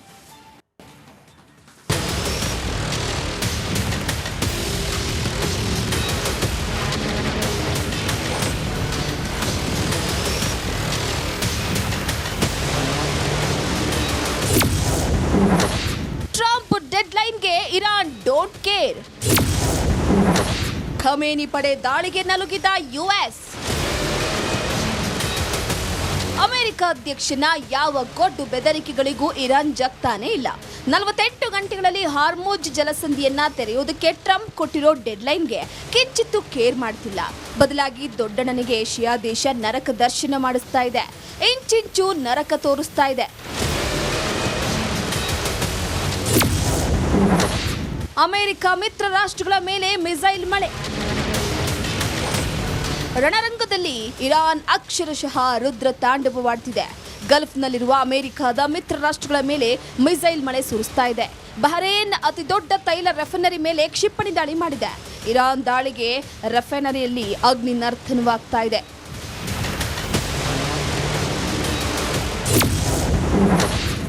ಅಮೆರಿಕದ ಐಟಿ ಕಂಪನಿಗಳು ಉಡೀಸ್. ಗಲ್ಫ್ನಲ್ಲಿರುವ ಅಮೆರಿಕ ಯುಎಸ್ ಐಟಿ ಕಂಪನಿಗಳ ಮೇಲೆ ಇರಾನ್ ಬೆಂಕಿ ಮಳೆ ಸುರಿಸುತ್ತಿದೆ. ಅಮೆಜಾನ್, ಒರಾಕಲ್ ಕಂಪನಿಗಳ ಮೇಲೆ ಭಯಾನಕ ಅಟ್ಯಾಕ್ ಮಾಡ್ತಿದೆ. ದುಬೈ, ಬಹರೇನ್ನಲ್ಲಿ ಅಮೆಜಾನ್ ಡೇಟಾ ಸೆಂಟರ್ ಟಾರ್ಗೆಟ್ ಮಾಡಿ ಧ್ವಂಸ ಮಾಡಿದೆ. ಅಷ್ಟೇ ಅಲ್ಲ, ಇನ್ನಷ್ಟು ಐಟಿ ಕಂಪನಿಗಳ ಮೇಲೆ ದಾಳಿ ಮಾಡೋದಾಗಿ ಎಚ್ಚರಿಕೆ ಕೊಟ್ಟಿದೆ. ಇರಾನ್ ರುದ್ರ ತಾಂಡವಕ್ಕೆ ತತ್ತರಿಸಿದ ಕುವೈತ್.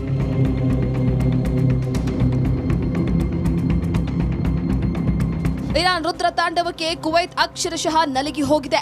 ಕುವೈತ್ನಲ್ಲಿರುವ ತೈಲ ಘಟಕ, ವಿದ್ಯುತ್ ಸ್ಥಾವರ, ವಾಟರ್ ಪ್ಲಾಂಟ್ ಮೇಲೆ ಖಮೇನಿ ಪಡೆ ದಾಳಿ ಮಾಡಿದೆ. ಇರಾನ್ ಡ್ರೋನ್ ದಾಳಿಗೆ ಕುವೈತ್ ತೈಲ ಘಟಕ ಧಗಧಗಿಸಿದೆ. ಪೆಟ್ರೋಲಿಯಂ ಸಚಿವಾಲಯದ ಮೇಲೆ ಡ್ರೋನ್ ನುಗ್ಗಿಸಿದೆ. ಕುವೈತ್ ವಿದ್ಯುತ್ ಸ್ಥಾವರಗಳನ್ನು ಉಡೀಸ್ ಮಾಡಿದೆ.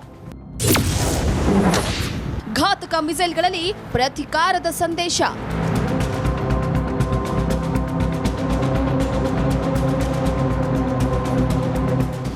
ಸೈನಿಕರ ಪ್ರತಿ ಕಣಕಣವು ಸೇಡು ಸೇಡು ಅಂತಿದೆ. ಎಷ್ಟರ ಮಟ್ಟಿಗೆ ಅಂದ್ರೆ ಅಮೆರಿಕದ ಸೇನಾ ನೆಲೆ, ಐಟಿ ಕಂಪನಿಗಳು ಹಾಗೂ ಇಸ್ರೇಲ್ ಮೇಲೆ ದಾಳಿ ಮಾಡೋದಕ್ಕೆ ಬಳಸ್ತಾ ಇರೋ ಘಾತಕ ಮಿಸೈಲ್ಗಳಲ್ಲಿ ಪೋಸ್ಟರ್ಗಳನ್ನ ಅಂಟಿಸಿದೆ. ಇದರಲ್ಲಿ ಶಾಲಾ ಮಕ್ಕಳು, ಗಾಜಾ ಪತ್ರಕರ್ತರ ಹತ್ಯೆಗೆ ಇದು ಪ್ರತಿಕಾರ ಅಂತ ಬರೆಯಲಾಗಿದೆ.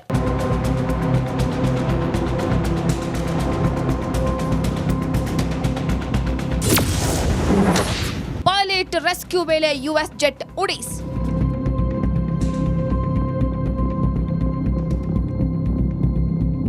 ಅಮೆರಿಕದ ಪೈಲಟ್ ರಕ್ಷಿಸೋದಕ್ಕೆ ಬಂದಿದ್ದ ಯುಎಸ್ ಫೈಟರ್ ಜೆಟ್ ಮೇಲೆ ಇರಾನ್ ಡೆಡ್ಲಿ ದಾಳಿ ಮಾಡಿದೆ. ಯುಎಸ್ನ C-130 ಹರ್ಕ್ಯುಲಸ್ ಯುದ್ಧ ವಿಮಾನವನ್ನ ಹೊಡೆದುರುಳಿಸಿದೆ ಅಂತ ಐಆರ್ಜಿಸಿ ಹೇಳಿಕೊಂಡಿದೆ. ಇರಾನ್ನ ಇಸ್ಫಹಾನ್ನಲ್ಲಿ ಯುಎಸ್ ಜೆಟ್ ಟ್ರ್ಯಾಕ್ ಮಾಡಿ ಐಆರ್ಜಿಸಿ ಹೊಡೆದು ಹಾಕಿದೆ. ಇರಾನ್ ಸೇನಾಧಿಕಾರಿಗಳ ಹತ್ಯೆಗೈದ ಅಮೆರಿಕ.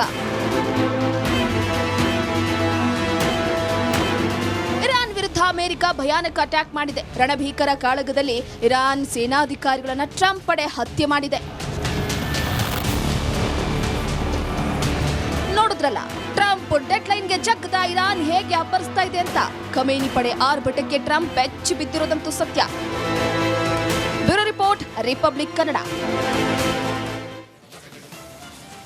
ಇಲ್ಲಿವರೆಗೂ ನೀವು ನೋಡಿದ್ದು ಜಸ್ಟ್ ಟ್ರೇಲರ್. ಅಸಲಿ ಯುದ್ಧ ನಡೆಯೋದೇ ಈಗ. ಕಾರಣ, ಟ್ರಂಪ್ ನೀಡಿರುವ ಡೆಡ್ಲೈನ್ ಮುಗಿಯೋಕೆ ಇನ್ನ 24 ಗಂಟೆ ಮಾತ್ರ ಬಾಕಿ ಇದೆ. ಹಾಗಾದರೆ ಮುಂದಿನ 24 ಗಂಟೆ ಹೇಗಿರುತ್ತೆ? ಹಾರ್ಮುಜ್ ಜಲಸಂಧಿ ಓಪನ್ ಆಗುತ್ತಾ? ಅಮೆರಿಕ ಇರಾನ್ಗೆ ನರಕ ದರ್ಶನವನ್ನೇ ಮಾಡಿಸಿ ಬಿಡುತ್ತಾ? ಅದು ಅಷ್ಟು ಸುಲಭನಾ? ಈ ಎಲ್ಲ ಪ್ರಶ್ನೆಗಳಿಗೆ ಉತ್ತರ ಇಲ್ಲಿದೆ ನೋಡಿ.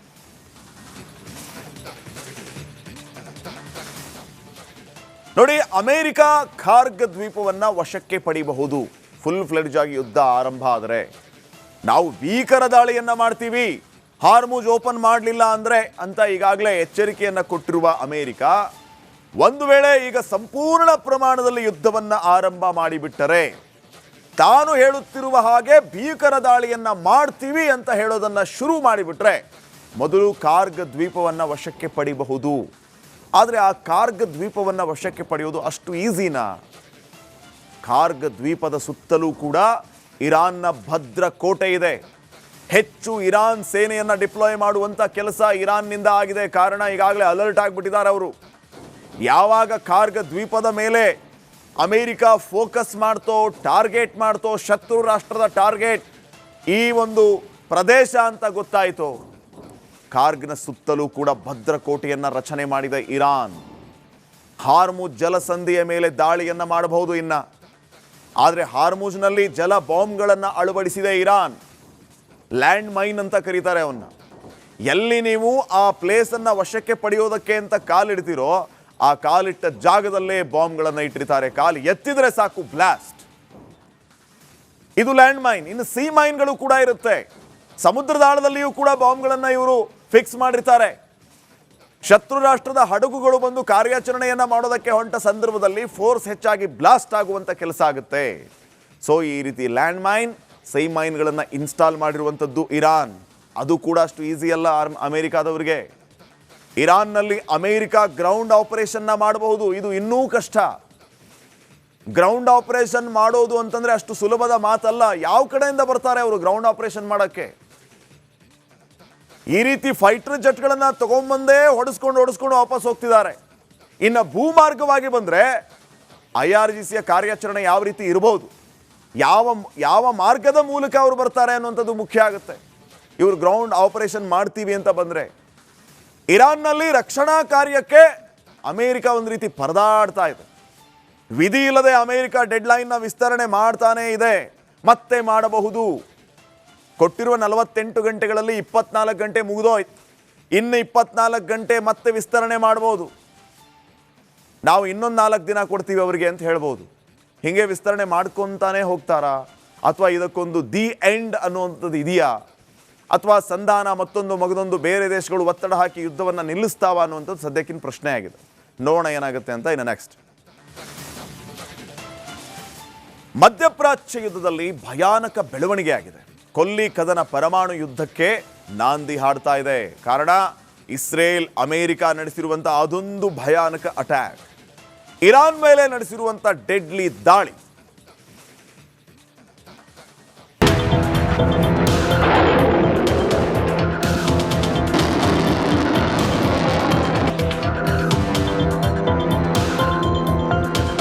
ಅದು 1945 ಆಗಸ್ಟ್ 6 ಮತ್ತು 9ನೇ ತಾರೀಕು. ಇಡೀ ಜಗತ್ತು ಭಯಾನಕ ದುರಂತಕ್ಕೆ ಸಾಕ್ಷಿಯಾಗಿತ್ತು. ಹಿರೋಶಿಮಾ ನಾಗಸಕಿ ಮೇಲೆ ಅಮೆರಿಕ ಪರಮಾಣು ಬಾಂಬ್ ಹಾಕಿತ್ತು. 2 ಲಕ್ಷಕ್ಕೂ ಅಧಿಕ ಜನರು ನ್ಯೂಕ್ಲಿಯರ್ ಬಾಂಬ್ಗೆ ಬಲಿಯಾಗಿದ್ರು. ಜಗತ್ತನ್ನೇ ಸುಡುಗಾಡು ಮಾಡಬಲ್ಲ ಪರಮಾಣು ಈಗ ಇರಾನ್ಗೂ ಆತಂಕ ತಂದೊಡ್ಡಿದೆ. ಇರಾನ್ ಪರಮಾಣು ಘಟಕದ ಮೇಲೆ ದಾಳಿ. ಬುಷೆಹರ್ ಘಟಕದಲ್ಲಿ ವಿಕಿರಣ ಸೋರಿಕೆ ಭೀತಿ.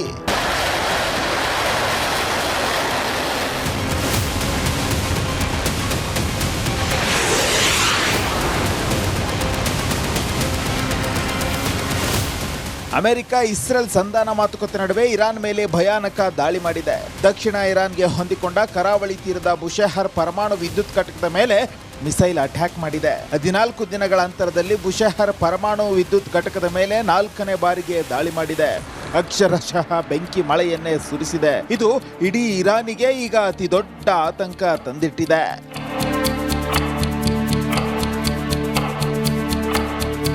ಇರಾನ್ ಇಸ್ರೇಲ್ ವೈಮಾನಿಕ ದಾಳಿಗೆ ಇರಾನ್ ಬುಷೆಹರ್ ವಿದ್ಯುತ್ ಘಟಕ ಛಿದ್ರವಾಗಿದೆ. ಇರಾನಿನ ಓರ್ವ ಭದ್ರತಾ ಸಿಬ್ಬಂದಿ ಸ್ಥಳದಲ್ಲೇ ಮೃತಪಟ್ಟಿದ್ದಾರೆ. ಈ ಬಗ್ಗೆ ಅಂತಾರಾಷ್ಟ್ರೀಯ ಪರಮಾಣು ಶಕ್ತಿ ಸಂಸ್ಥೆಗೆ ಇರಾನ್ ಮಾಹಿತಿ ನೀಡಿ ಕಳವಳ ವ್ಯಕ್ತಪಡಿಸಿದ್ದಾರೆ.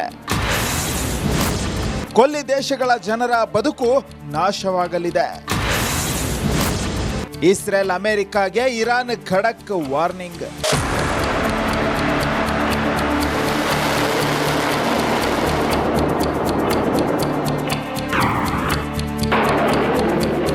ಅಮೆರಿಕ ಇಸ್ರೇಲ್ ದಾಳಿಯನ್ನ ಇರಾನ್ ವಿದೇಶಾಂಗ ಸಚಿವ ಅಬ್ಬಾಸ್ ಅರಾಗಚಿ ತೀವ್ರವಾಗಿ ಖಂಡಿಸಿದ್ದಾರೆ.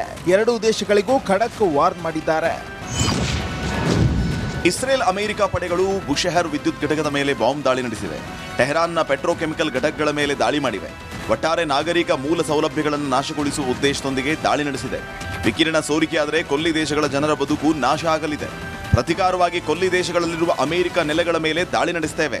ಇನ್ನು ಇರಾನ್ ಪರಮಾಣು ವಿದ್ಯುತ್ ಘಟಕದ ಮೇಲಿನ ದಾಳಿ ಬಗ್ಗೆ ವಿಶ್ವ ಆರೋಗ್ಯ ಸಂಸ್ಥೆ ಕಳವಳ ವ್ಯಕ್ತಪಡಿಸಿದೆ. ಈ ದಾಳಿ ಪರಮಾಣು ದುರಂತಕ್ಕೆ ಕಾರಣ ಆಗಬಹುದು ಅಂತ ಎಚ್ಚರಿಕೆ ಗಂಟೆ ನೀಡಿದೆ. ಅಮೆರಿಕ ಇಸ್ರೇಲ್ ನಡೆಸಿರೋ ಈ ದಾಳಿ ನಿಜಕ್ಕೂ ಇಡೀ ಇರಾನ್ಗೆ ಆತಂಕ ತಂದಿಟ್ಟಿದೆ. ಈ ಭಯಾನಕ ಅಟ್ಯಾಕ್ ಪರಮಾಣು ದುರಂತಕ್ಕೆ ಕಾರಣವಾದರೂ ಆಗಬಹುದು. Bureau report, republic Kannada. ರಾಜ್ಯದಲ್ಲಿ ಆಟೋ ಗ್ಯಾಸ್ ಹಾಹಾಕಾರ ಮುಗಿಲು ಮುಟ್ಟಿದೆ. ರಾಜಧಾನಿ ಬೆಂಗಳೂರಿನಿಂದ ಹಿಡಿದು ಚಿಕ್ಕಮಗಳೂರು, ಕಲಬುರಗಿಯವರೆಗೆ ಆಟೋ ಚಾಲಕರು ಬೀದಿಗೆ ಬೀಳುವಂತಾಗಿದೆ. ಭಾನುವಾರ ಆದರೂ ವಿಶ್ರಾಂತಿ ಇಲ್ಲದೆ ಗ್ಯಾಸ್ಗಾಗಿ ಕಿಲೋಮೀಟರ್ ಗಟ್ಟಲೆ ಕ್ಯೂ ನಿಂತಿರುವ ಚಾಲಕರ ಕರುಣಾಜನಕ ಸ್ಥಿತಿ ಇಲ್ಲಿದೆ.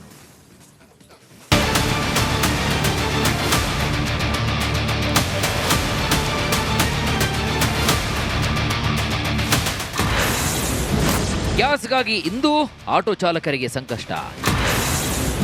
ಒಂದೆಡೆ ಬೆಲೆ ಏರಿಕೆ, ಇನ್ನೊಂದೆಡೆ ಸ್ಟಾಕ್ ಇಲ್ಲದೆ ಪರದಾಟ. 4 ರಸ್ತೆಗಳಲ್ಲಿ ಸಾಲುಗಟ್ಟಿ ನಿಂತಿರುವ ಆಟೋಗಳು, ಸುಸ್ತಾಗಿ ಕುಳಿತಿರುವ ಚಾಲಕರು. ಇದು ಬೆಂಗಳೂರಿನ ಬಸವೇಶ್ವರ ನಗರದಲ್ಲಿ ಕಂಡುಬಂದಿರುವಂತಹ ದೃಶ್ಯಗಳು. ಭಾನುವಾರ ಬಹುತೇಕ ಬಂಕ್ಗಳು ಕ್ಲೋಸ್ ಆಗಿದ್ರೆ, ಸ್ಟಾಕ್ ಇರುವಂತಹ ಒಂದೇ ಒಂದು ಬಂಕ್ ಮುಂದೆ 4 ರಸ್ತೆಗಳನ್ನ ದಾಟಿ ಆಟೋಗಳು ಕ್ಯೂ ನಿಂತಿದ್ವು. ಮುಂಜಾನೆಯಿಂದ ಕಾದು ಗ್ಯಾಸ್ ಸಿಗದೇ ಇರೋದಕ್ಕೆ ಚಾಲಕರು ಆಕ್ರೋಶವನ್ನು ವ್ಯಕ್ತಪಡಿಸಿದರು. ಅಂದರೆ ನಮ್ಗೆ ಈ ಥರ ತೊಂದರೆ ಯಾವಾಗಲೂ ಬಂದಿಲ್ಲ. ಈಗ ಒಂದು ವಾರದಿಂದ ನಮಗೆ ಎಲ್ಲರೂ ಸಿಕ್ಕಲ್ಲ. 3 ಅವರ್ 4 ಅವರ್ ನಿಂತಿರಬೇಕು.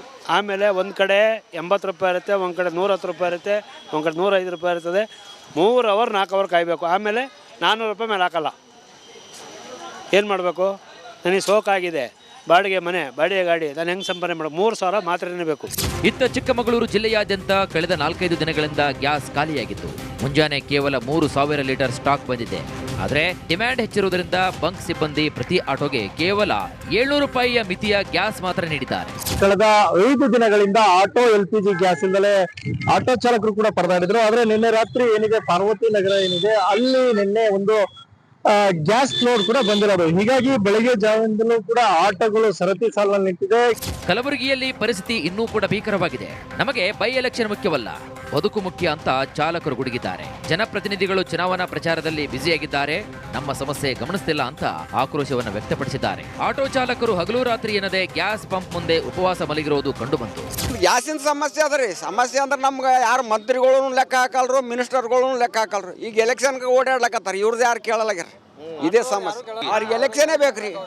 ನಮ್ಮ ಪಕ್ಷ ಗೆದ್ಲಿ, ನಿಮ್ಮ ಪಕ್ಷ ಗೆದ್ಲಿ, ಅವ್ರು ಅದನ್ನೇ ಗುದ್ದಾಡೋದು ನಡೆದ ನಮ್ದು ಸಮಸ್ಯೆ ಅಂತ ಕೇಳ್ತಾರೆ ಅವರು. ಮಧ್ಯಪ್ರಾಚ್ಯ ರಾಷ್ಟ್ರಗಳ ಯುದ್ಧದ ಭೀತಿಯಿಂದ ಶಿವಮೊಗ್ಗದ ಭದ್ರಾವತಿಯಲ್ಲೂ ಕೂಡ ಗೃಹ ಬಳಕೆಯ ಗ್ಯಾಸ್ಗಾಗಿ ಹಾಹಾಕಾರ ಶುರುವಾಗಿದೆ. 20 ದಿನಗಳ ಹಿಂದೆ ಬುಕ್ ಮಾಡಿದವರಿಗೂ ಕೂಡ ಸಿಲಿಂಡರ್ ಸಿಗ್ತಿಲ್ಲ.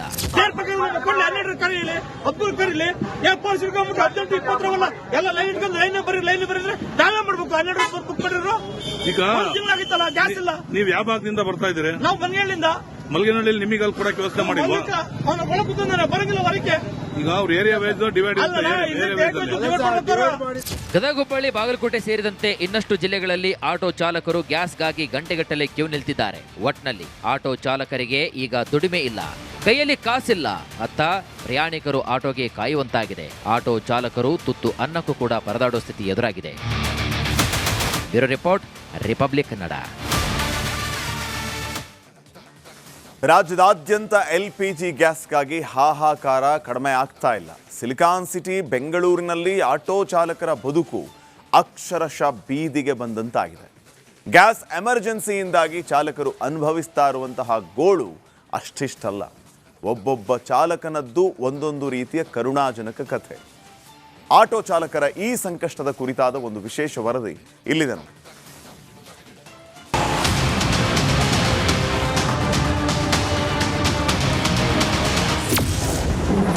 ಬೆಂಗಳೂರಿನಲ್ಲಿ ಆಟೋ ಚಾಲಕರ ಕಣ್ಣೀರು. ಗ್ಯಾಸ್ ಬಂಕ್ಗಳ ಮುಂದೆ ಹಗಲು ರಾತ್ರಿ ಕ್ಯೂ. ಬೆಂಗಳೂರಿನಲ್ಲಿ ಆಟೋ ಓಡಿಸಿ ಸಂಸಾರ ನಡೆಸುವ ಸಾವಿರಾರು ಚಾಲಕರಿಗೆ ಈಗ ಗ್ಯಾಸ್ ದೊಡ್ಡ ತಲೆನೋವಾಗಿದೆ. ಮುಂಜಾನೆ 4 ಗಂಟೆಗೆ ಬಂಕ್ ಮುಂದೆ ಬಂದು ಕ್ಯೂ ನಿಂತ್ರೆ ಗ್ಯಾಸ್ ಸಿಗುವುದು ಮಧ್ಯಾಹ್ನ ಅಥವಾ ಸಂಜೆಗೆ. ದಿನದ ಅರ್ಧಕ್ಕಿಂತ ಹೆಚ್ಚು ಸಮಯ ಕ್ಯೂನಲ್ಲೇ ಕಳೆಯುವಂತಾಗಿರುವುದರಿಂದ ದುಡಿಮೆ ಸಂಪೂರ್ಣ ನೆಲಕಚ್ಚಿದೆ. ಆಟೋ ಚಾಲಕರು ಸಂಕಷ್ಟವನ್ನ ತೋಡ್ಕೊಳ್ತಿದ್ದಾರೆ. ಈಗ ನಾವು ಒಂದು ದಿವಸ ಗಾಡಿ ಓಡಿಸ್ತಾ ಇದ್ದೀವಿ, ಒಂದು ದಿವಸ ಗ್ಯಾಸ್ ಹಾಕ್ಸ್ಕೊತಾ ಇದ್ದೀವಿ. ಅದಕ್ಕೋಸ್ಕರ ಆ ಪರಿಸ್ಥಿತಿ ಇರೋದ್ರಿಂದ ನಮಗೆ ತುಂಬ ಕಷ್ಟ ಆಗುತ್ತೆ. ಯಾರು ಸಾಲ ಮಾಡ್ಕೊಂಡು ಜೀವನ ಮಾಡಲೇಬೇಕಲ್ಲ. ನಮಗಿನ್ ಯಾರು ಹೆಲ್ಪ್ ಮಾಡೋರು ಯಾರು ಇಲ್ಲ.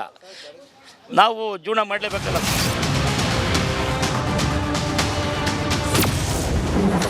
ಆಟೋ ಚಾಲಕರಿಗೆ ಲೋನ್ ಕಟ್ಟೋದಕ್ಕಾಗ್ತಾ ಇಲ್ಲ.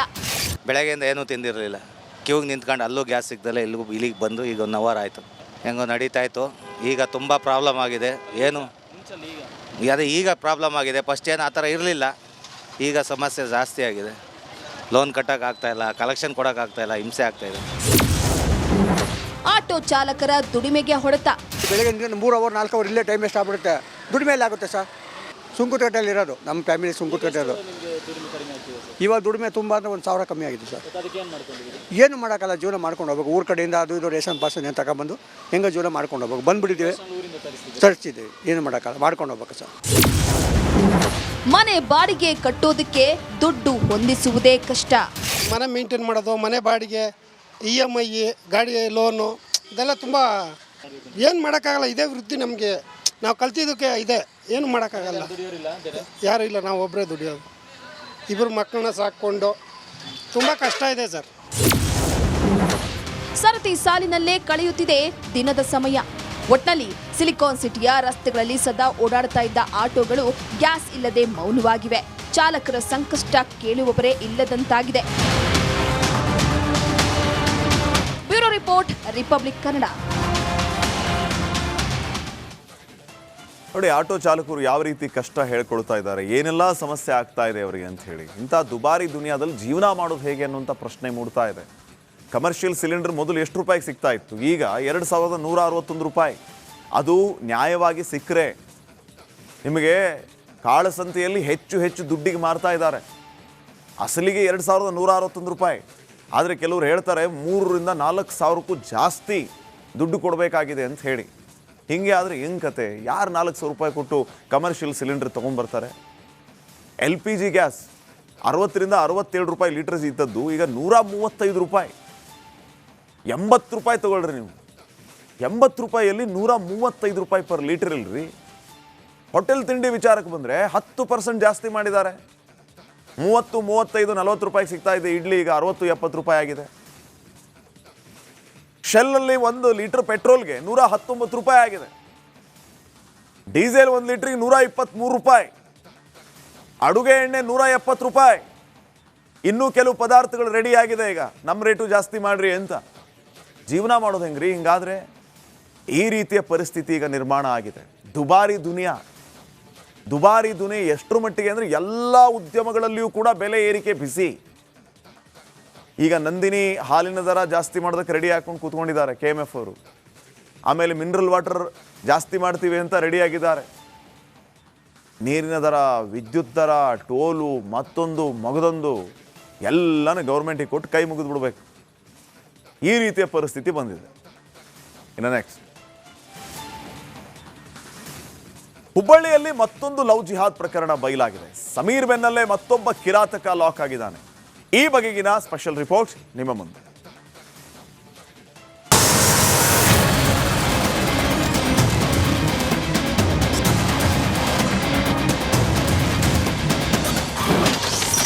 ಹುಬ್ಬಳ್ಳಿಯಲ್ಲಿ ಮತ್ತೊಂದು ಲವ್ ಜಿಹಾದ್. ಸಮೀರ್ ಮುಲ್ಲಾ ಬೆನ್ನಲ್ಲೇ Mufeez arrest. Hubballi gym trainer Sameer Mulla love ಜಿಹಾದ್ ಬೆನ್ನಲ್ಲೇ ಮತ್ತೊಂದು ಪ್ರಕರಣ ಬಟಾ ಬಯಲಾಗಿದೆ. ಟಿಪ್ ಟಾಪ್ ಡ್ರೆಸ್ ಮಾಡಿಕೊಂಡು ನೋಡ್ತಿರೋ ಇವನ ಹೆಸರು ಮುಫೀಜ್ ಅಂತ.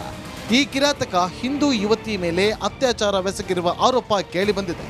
ಬ್ಲಾಕ್ ಮೇಲ್ ಮಾಡಿ ಯುವತಿ ಮೇಲೆ ನಿರಂತರವಾಗಿ ಲೈಂಗಿಕ ದೌರ್ಜನ್ಯವೆಸಗಿದ್ದಾನಂತೆ. ನಂದು ಕಾಲೇಜ್ ಇವೆಂಟಲ್ಲಿ ಒಬ್ಬ ಹುಡುಗಿ ನಂಗೆ ಒಂದು ಹುಡುಗರಿಗೆ ಇಂಟ್ರಡ್ಯೂಸ್ ಮಾಡಿಸಿದ್ಲು. ಅವನ ಹೆಸರು ಮುಫೀಜ್ ಮಿಯಾನ್ ಅವರಂತ. ನಮ್ಮ ನೆಕ್ಸ್ಟ್ ಫ್ರೆಂಡ್ಶಿಪ್ ಸ್ಟಾರ್ಟ್ ಆಯಿತು. ಅವನ ಕಡೆಯಿಂದ ಫ್ರೆಂಡ್ಶಿಪ್ ಸ್ಟಾರ್ಟ್ ಆಯಿತು. ಆಮೇಲೆ 1-2-3 ಮಂತ್ಸ್ ಆದಮೇಲೆ ರಿಲೇಷನ್ಶಿಪ್ ಸ್ಟಾರ್ಟ್ ಆಯಿತು. ರಿಲೇಷನ್ಶಿಪ್ ಸ್ಟಾರ್ಟ್ ಆದಮೇಲೆ ನಮ್ಮ ಪೇರೆಂಟ್ಸಿಗೆ ಗೊತ್ತಾಯ್ತು. ಆಮೇಲೆ ಒಂದು ಕಾಸ್ಟ್ ನನಗೆ ಗೊತ್ತೇ ಇದ್ದಿದ್ದಿಲ್ಲ, ಅವ್ನು ಮುಸ್ಲಿಂ ಅಂತ. ಕೆಲ ತಿಂಗಳ ಹಿಂದೆ ಅಷ್ಟೇ ಪ್ರೀತ್ಸೆ ಅಂತ ಯುವತಿ ಹಿಂದೆ ಬಿದ್ದಿದ್ದಾನೆ. ಮರಾಠ ಸಮಾಜದ ಯುವತಿಯನ್ನ ಬುಟ್ಟಿಗೆ ಹಾಕೊಂಡಿದ್ದಾನೆ. ಪ್ರೀತಿಸುವ ನಾಟಕವಾಡಿ ಲೈಂಗಿಕ ದೌರ್ಜನ್ಯವೆಸಗಿದ್ದಾನಂತೆ. ಅಲ್ಲದೆ ಧಾರವಾಡದಲ್ಲಿ ರಿಜಿಸ್ಟರ್ ಮದುವೆ ಆಗಲು ಮುಫೀಜ್ ತಯಾರಿ ನಡೆಸಿದ್ದ. ಈ ವಿಷಯ ತಿಳಿದು ಯುವತಿ ಪೊಲೀಸರು ಮದುವೆ ನಿಲ್ಲಿಸಿದ್ರಂತೆ. ಇದೀಗ ಸಮೀರ್ ಮುಲ್ಲಾ ಪ್ರಕರಣ ಬೆಳಕಿಗೆ ಬರ್ತಾ ಇದ್ದಂತೆ ಧೈರ್ಯ ತೋರಿದ ಯುವತಿ ಪೊಲೀಸ್ ಠಾಣೆ ಮೆಟ್ಟಿಲೇರಿದ್ದಾಳೆ. ರಿಲೇಷನ್ಶಿಪ್ ಒಳಗೆ ಫೋಟೋಸ್, ವಿಡಿಯೋಸ್ ಅದಾವ. ಆಮೇಲೆ ನೇಕೆಡ್ಸು ಅದಾವ. ಆಮೇಲೆ ಒಂದು 2 ಫೋನ್ಸ್ ಅದಾವ, laptops, pen drive, memory card, ಆಮೇಲೆ ಕಂಪ್ಯೂಟರ್ ಐತಿ. ಆಮೇಲೆ ಅವ್ರು ಯಾರ್ಯಾರು ಫ್ರೆಂಡ್ಸಿಗೆ ಲೀಕ್ ಮಾಡ್ಯಾನ ಅದು ನನಗೆ ಗೊತ್ತಿಲ್ಲ, ಆದ್ರೆ ನನಗೆ ಬೇಕು. ಯಾರ್ಯಾರು ಫೋನ್ಸ್ ಒಂದು ಫ್ಯಾಮಿಲಿ ಮೆಂಬರ್ಸ್ ಆಗಲಿ ಫ್ರೆಂಡ್ಸ್ ಆಗಲಿ ನನಗೆ ಬೇಕು. ಆಮೇಲೆ ಯಾರ್ಯಾರು ಇದು ವಿಡಿಯೋ ನೋಡಕತ್ತೀರಿ ನಾನು ರಿಕ್ವೆಸ್ಟ್ ಮಾಡತ್ತೀನಿ. ಆಮೇಲೆ ಪೊಲೀಸ್ ಇಲಾಖೆಗೂ ನಾನು ರಿಕ್ವೆಸ್ಟ್ ಮಾಡಕತ್ತೀನಿ, ನನಗೆ ಪ್ಲೀಸ್ ನಂಗೆ ರಿಕವರಿ ಆಗಬೇಕು, ನಮ್ಮ ವೀಡಿಯೋಸ್ ಬೇಕು. ಯುವತಿ ದೂರು ಕೊಟ್ಟ ಬೆನ್ನಲ್ಲೇ ಕೇಶವಾಪುರ ಪೊಲೀಸರು ಅತ್ಯಾಚಾರ ಕೇಸ್ ದಾಖಲಿಸಿ ಆರೋಪಿ ಮುಫೀಜ್ನನ್ನ ಬಂಧಿಸಿ ಜೈಲ್ಗಟ್ಟಿದ್ದಾರೆ.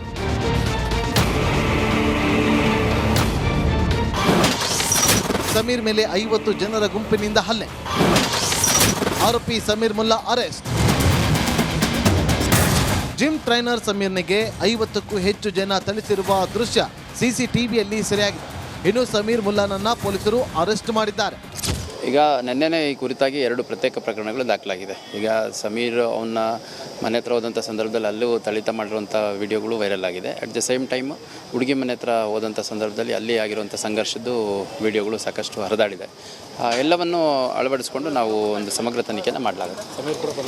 ಸಮೀರ್ ಬಂಧನ ಆಗಿದೆ.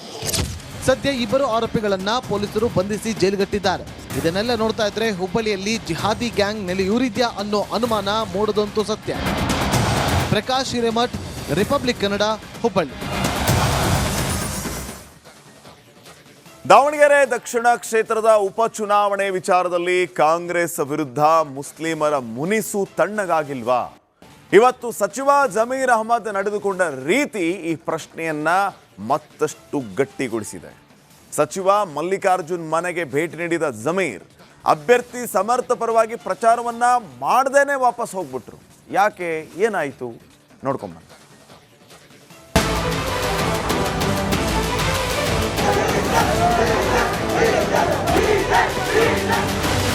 ದಾವಣಗೆರೆ ದಕ್ಷಿಣ ಬೈ ಎಲೆಕ್ಷನ್ ಟಿಕೆಟ್ ವಿಚಾರಕ್ಕೆ ಭುಗಿಲೆದ್ದ ಜಮೀರ್ ಅಸಮಾಧಾನದ ಜ್ವಾಲೆ ಮಾತ್ರ ಇನ್ನೂ ತಣ್ಣಗಾಗಿಲ್ವಾ ಅನ್ನೋ ಅನುಮಾನ ಮೂಡಿದೆ.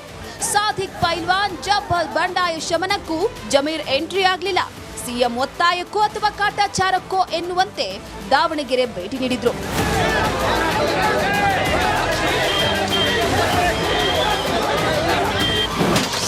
ಹೀಗೆ ಬಂದು ಹಾಗೆ ಹೋದ ಸಚಿವ ಜಮೀರ್. ದಾವಣಗೆರೆಯಲ್ಲಿ ಪ್ರಚಾರಕ್ಕೆ ಹೋಗದ ಸಚಿವ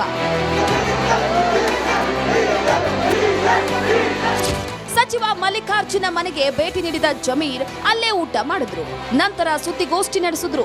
ತಾವು ಕೇರಳ ಚುನಾವಣೆಯಲ್ಲಿ ಬ್ಯುಸಿ ಇದ್ದ ಕಾರಣ ಬರಲಾಗಲಿಲ್ಲ ಎನ್ನುತ್ತಲೇ ಸಿಎಂ ಸೂಚನೆ ಮೇರೆಗೆ ಇಲ್ಲಿಗೆ ಬಂದಿದ್ದೇನೆ ಅಂತ ಕೂಡ ಹೇಳಿದ್ರು. ಅವರ ಈ ವಾಕ್ಯ ತಾನಿನ್ನೂ ಸಮಾಧಾನವಾಗಿಲ್ಲ ಎನ್ನುವ ರೀತಿಯಲ್ಲೇ ಹೇಳಿದಂತಿತ್ತು. ಮಾನ್ಯ ಮುಖ್ಯಮಂತ್ರಿಗಳು 2-3 ಸತಿ ಘೋಷಣೆಯನ್ನು ಮಾಡಿದರು. ಜಮೀರ್ ಅಹಮದ್ ಖಾನ್ 5ನೇ ತಾರೀಕಿಗೆ ದಾವಣಗೆರೆಗೆ ಪ್ರಚಾರಕ್ಕೆ ಬರ್ತಾರಂತ 2-3 ಕಡೆ ಮಾನ್ಯ ಮುಖ್ಯಮಂತ್ರಿಗಳು ಹೇಳಿದರು. ನಾನು ಕೇರಳದಲ್ಲಿದ್ದೆ. 26ನೇ ತಾರೀಕಿಂದ ಹಿಡ್ಕೊಂಡು 10 ದಿನ ಕಾಲ ನಾನು ಕೇರಳದಲ್ಲಿದ್ದೆ. ನಮ್ಮ ಕಾಂಗ್ರೆಸ್ ಪಕ್ಷದಿಂದ ಸ್ಟಾರ್ ಕ್ಯಾಂಪೇನರ್ ಆಗಿ ನನಗೆ 10 ಡಿಸ್ಟಿಕ್ ಇನ್ಚಾರ್ಜ್ ಕೊಟ್ಟಿದ್ದರು. 10 ಡಿಸ್ಟಿಕ್ ಇನ್ಚಾರ್ಜ್ ಕೊಟ್ಟಿದ್ರು. ಆ ಹಿನ್ನೆಲೆಯಲ್ಲಿ ನಾನು ಕೇರಳದಲ್ಲಿದ್ದೆ. ನಾನು 5ನೇ ತಾರೀಕು ಬರಬೇಕಂತ ತೀರ್ಮಾನ ಮಾನ್ಯ ಮುಖ್ಯಮಂತ್ರಿ ಸೂಚನೆ ಮೇಲೆ 5ನೇ ತಾರೀಕು ಪ್ರಚಾರಕ್ಕೆ ಬರ್ತೀನಿ ಅಂತ ಹೇಳಿದೆ. ನಾನು ಇವತ್ತು ಪ್ರಚಾರಕ್ಕೋಸ್ಕರ ದಾವಣಗೆರೆಗೆ ಪ್ರಚಾರಕ್ಕೋಸ್ಕರ ನಾನು ಇವತ್ತು ಬಂದಿದ್ದೀನಿ. ನಾನು ಜಮೀರ್ ಇಬ್ಬರು ಚಡ್ಡಿ ದೋಸ್ತಿಗಳು. ಏನೋ ಗೊಂದಲ ಇಲ್ಲ. ನಾನು ಜಮೀರು ಭಾಳ ದಿವಸಗಳ ಸ್ನೇಹಿತರು, ಚಡ್ಡಿ ದೋಸ್ಗಳು. ಏನೋ ನಾನು ಇವರಿಗೆ ಜಮೀರ್ ಅಂತಾನೆ ಮಾತಾಡೋದು, ಅವನು ಮಲ್ಲು ಅಂತಾನೆ ಮಾತಾಡೋದು. ಬಾರೋ ಹೋಗು ಅಂತಾನೆ ಅವನು ಕರಿತಾನೆ, ನಾನು ಬಾರೋ ಹೋಗು ಅಂತಾನೆ ಕರಿತೇವೆ. ಅದ್ರಾಗ ಏನು ಎರಡನೇ ಮಾತಿಲ್ಲಪ್ಪ. ಎಲ್ಲ ಸ್ನೇಹಿತರಲ್ಲೇ ನಾವು ನಡ್ಕೊಂಡಿದ್ದು.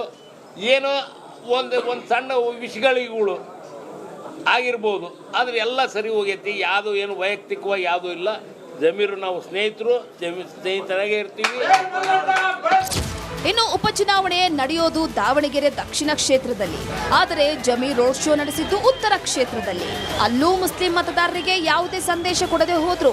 ದಕ್ಷಿಣ ಕ್ಷೇತ್ರದಲ್ಲಿ ಪ್ರಚಾರಕ್ಕೆ ಹೋಗದೆ ಸಚಿವ ಮಲ್ಲಿಕಾರ್ಜುನ್ ಮನೆಗೆ ಭೇಟಿ, ಊಟ ಹಾಗೂ ಸುದ್ದಿಗೋಷ್ಠಿಗಷ್ಟೇ ಸೀಮಿತವಾಯಿತು. ಹೀಗೆ ಬಂದು ಹಾಗೆ ಹೋದ ಜಮೀರ್ ಸದ್ಯಕ್ಕಂತೂ ಹಲವು ಪ್ರಶ್ನೆಗಳನ್ನ ಬಿಟ್ಟು ಹೋಗಿದ್ದಂತೂ ಸತ್ಯ. ವಿಠಲ್ ಕ್ಯಾರವಾಡ್, ದಾವಣಗೆರೆ. ಜಮೀರ್ ಪರಿಸ್ಥಿತಿ ಹೇಗಿದೆ ಅಂತಂದ್ರೆ ಒಂದು ರೀತಿಯ ಅಡ್ಡಕತ್ತರಿಯಲ್ಲಿ ಸಿಕ್ಕಾಕೊಂಡಂಗಿದೆ. ಈ ಕಡೆ ಕಾಂಗ್ರೆಸ್ನ ಸೂಚನೆಯನ್ನು ಅಲ್ಲಗಳೆಯುವಂತಿಲ್ಲ, ಈ ಕಡೆ ತಮ್ಮ ಸಮುದಾಯದ ಮುಖಂಡರು, ಧಾರ್ಮಿಕ ಮುಖಂಡರ ಮಾತನ್ನು ಕೂಡ ಮೀರುವಂತಿಲ್ಲ. ಹೀಗಾಗಿ ಜಮೀರ್ ಈಗ ಮತ್ತೆ ರಿಸ್ಕ್ ತಗೊಂಡ್ರ ಅನ್ನುವಂತಹ ಪ್ರಶ್ನೆ ಮೂಡ್ತಾ ಇದೆ. ದಾವಣಗೆರೆಗೆ ಬಂದರೂ ಕೂಡ ಪ್ರಚಾರ ಮಾಡಲೇ ಇಲ್ಲ ಜಮೀರ್. ತನ್ನ ಕಾಂಗ್ರೆಸ್ ಪಾರ್ಟಿಯ ಅಭ್ಯರ್ಥಿ ಪರವಾಗಿ ಮತಯಾಚನೆಯನ್ನ ಮಾಡಲೇ ಇಲ್ಲ ಜಮೀರ್. ಮಲ್ಲಿಕಾರ್ಜುನ್ ಮನೆಗೆ ಬಂದರು, ಸೈಲೆಂಟಾಗಿ ವಾಪಸ್ ಹೋದರು. ಇದ್ರ ಮಧ್ಯೆ ಒಂದು ಸುದ್ದಿಗೋಷ್ಠಿ. ಜಮೀರ್ಗೆ ದಾವಣಗೆರೆ ಮುಸ್ಲಿಂ ನಾಯಕರ ಒತ್ತಡ ಇದೆಯಾ? ಯಾವುದೇ ಕಾರಣಕ್ಕೂ ನೀವು ಸಮರ್ಥ ಪರವಾಗಿ ಪ್ರಚಾರವನ್ನು ಮಾಡುವಂತಿಲ್ಲ ಅನ್ನುವಂಥ ಒತ್ತಡ ಹಾಕ್ತಾ ಇದ್ದಾರಾ?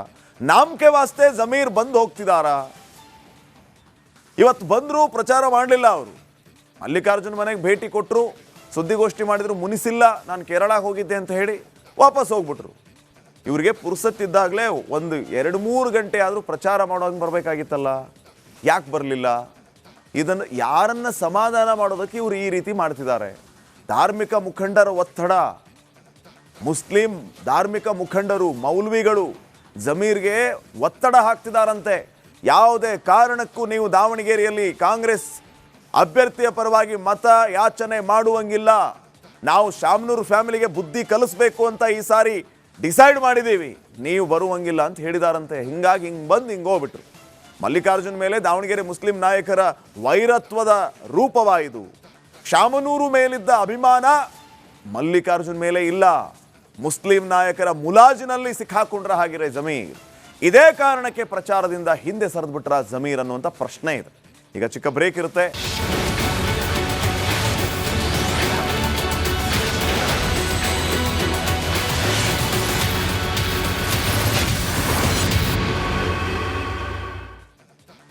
Welcome back. ದೇಶದಲ್ಲಿ ಈಗ ಪಂಚರಾಜ್ಯಗಳ ಚುನಾವಣಾ ಕಾವು ಜಾಸ್ತಿಯಾಗಿದೆ.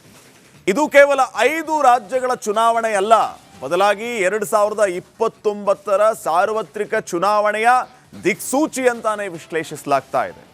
ರಾಷ್ಟ್ರೀಯ ಮತ್ತು ಪ್ರಾದೇಶಿಕ ಪಕ್ಷಗಳಿಗೆ ಇದು ಒಂದು ರೀತಿ ಅಸ್ತಿತ್ವದ ಪ್ರಶ್ನೆ. ಮೋದಿ ಅಮಿತ್ ಶಾ ಜೋಡಿಯಿಂದ ಹಿಡಿದು ದಕ್ಷಿಣದ ಸ್ಟಾಲಿನ್, ದಳಪತಿ ವಿಜಯ್ವರೆಗೆ ಎಲ್ಲರಿಗೂ ಇದು ಪ್ರತಿಷ್ಠೆಯ ಕಣ ಆಗಿದೆ. ಆ ಕುರಿತ ಒಂದು ಕಂಪ್ಲೀಟ್ ರಿಪೋರ್ಟ್ ನಿಮ್ಮ ಮುಂದೆ.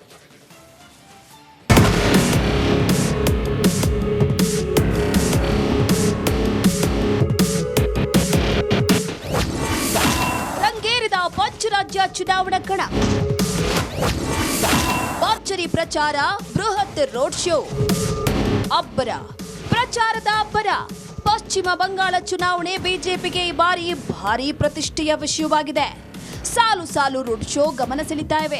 ಪ್ರಧಾನಿ ಮೋದಿ ಇವತ್ತು ದೀದಿ ನಾಡಲ್ಲಿ ಅಬ್ಬರಿಸಿದ್ರು.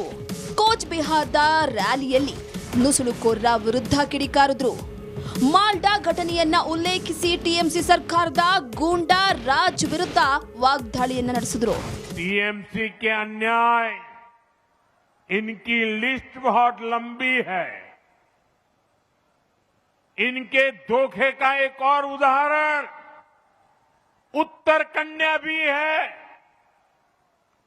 जब उत्तर कन्या को बनाया गया था तो कहा गया था ये पूरे क्षेत्र के विकास का केंद्र बनेगा, लेकिन हालात ये है कि जो पैसा इसके लिए रखा गया था इतने साल में उसे भी खर्च नहीं किया गया.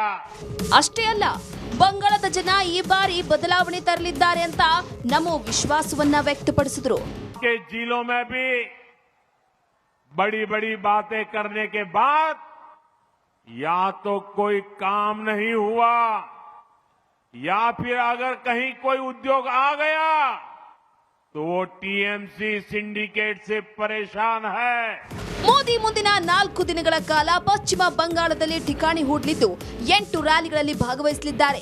ಅಮಿತ್ ಶಾ ಕೂಡ ಕಳೆದ 2 ವಾರಗಳಿಂದ ಭರ್ಜರಿ ಪ್ರಚಾರ ನಡೆಸಿದ್ದಾರೆ. ತಮಿಳುನಾಡಿನ ಕಣದಲ್ಲಿ ಹಲವು ಲೆಕ್ಕಾಚಾರ. ತಮಿಳುನಾಡಿನಲ್ಲಿ ಆಡಳಿತಾರೂಢ ಡಿಎಂಕೆ ಹಾಗೂ ವಿಪಕ್ಷ ಎಐಎಡಿಎಂಕೆ ನೇತೃತ್ವದ ಎನ್ಡಿಎ ಮೈತ್ರಿಕೂಟದ ರಣಕಣ ರಂಗೇರಿದೆ. ಇತ್ತ ನಟ ವಿಜಯ್ ನೇತೃತ್ವದ ಟಿವಿಕೆ ಒಂದಷ್ಟು ಕುತೂಹಲ ಕೇಳಿಸಿದೆ. ಈ ನಡುವೆ ಬಿಜೆಪಿ ಹೈಕಮಾಂಡ್ ಪ್ರಮುಖ ನಾಯಕ ಅಣ್ಣಾಮಲೈಗೆ ಟಿಕೆಟ್ ಮಿಸ್ ಮಾಡಿರುವುದು ಚರ್ಚೆಗೆ ಕಾರಣವಾಗಿದೆ. ಅಣ್ಣಾಮಲೈ ರಾಜ್ಯಾದ್ಯಂತ ಪ್ರಚಾರ ಮಾಡೋದ್ರಿಂದ ಪಕ್ಷಕ್ಕೆ ಹೆಚ್ಚಿನ ಲಾಭ ಅಂತ ಬಿಜೆಪಿ ಸಮರ್ಥಿಸಿಕೊಂಡಿದೆ. ಕೇರಳ ಕಣದಲ್ಲಿ ಭರ್ಜರಿ ಕಲಿಗಳು. ಇನ್ನು ಕೇರಳದಲ್ಲಿ ಯುಡಿಎಫ್ ಹಾಗೂ ಎಲ್ಡಿಎಫ್ ಮಧ್ಯೆ ರಹಸ್ಯ ಒಪ್ಪಂದ ಇದೆ. 2 ಒಂದೇ ನಾಣ್ಯದ 2 ಮುಖಗಳು ಅಂತ ಮೋದಿ ಟೀಕಿಸಿದ್ದಾರೆ. ತ್ರಿಶೂರ್, ತಿರುವನಂತಪುರಂನಲ್ಲಿ ಮೋದಿ ಭರ್ಜರಿ ರ್ಯಾಲಿ ನಡೆಸಿದ್ದಾರೆ. ಸಿಎಂ ಸಿದ್ದರಾಮಯ್ಯ, ಡಿಕೆ ಶಿವಕುಮಾರ್, ಜಮೀರ್ ಸೇರಿದಂತೆ ರಾಜ್ಯ ಕಾಂಗ್ರೆಸ್ ನಾಯಕರು ಕೇರಳದಲ್ಲಿ ಭರ್ಜರಿ ಪ್ರಚಾರ ನಡೆಸಿದ್ದಾರೆ. ಕೇರಳ ಕಣ ಈ ಬಾರಿ ಸಾಕಷ್ಟು ಜಿದ್ದಾಜಿದ್ದಿನಿಂದ ಕೂಡಿದೆ.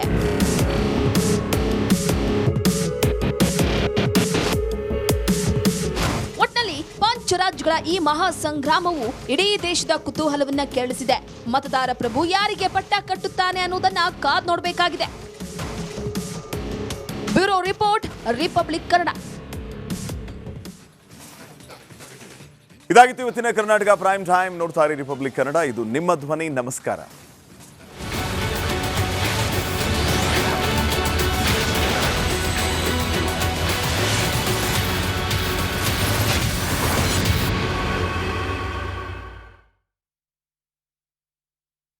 ಚಹಾದ ಅಸಲಿ ಟೇಸ್ಟ್ MDHT+ ನಿಂದಲೇ ಬರುತ್ತೆ.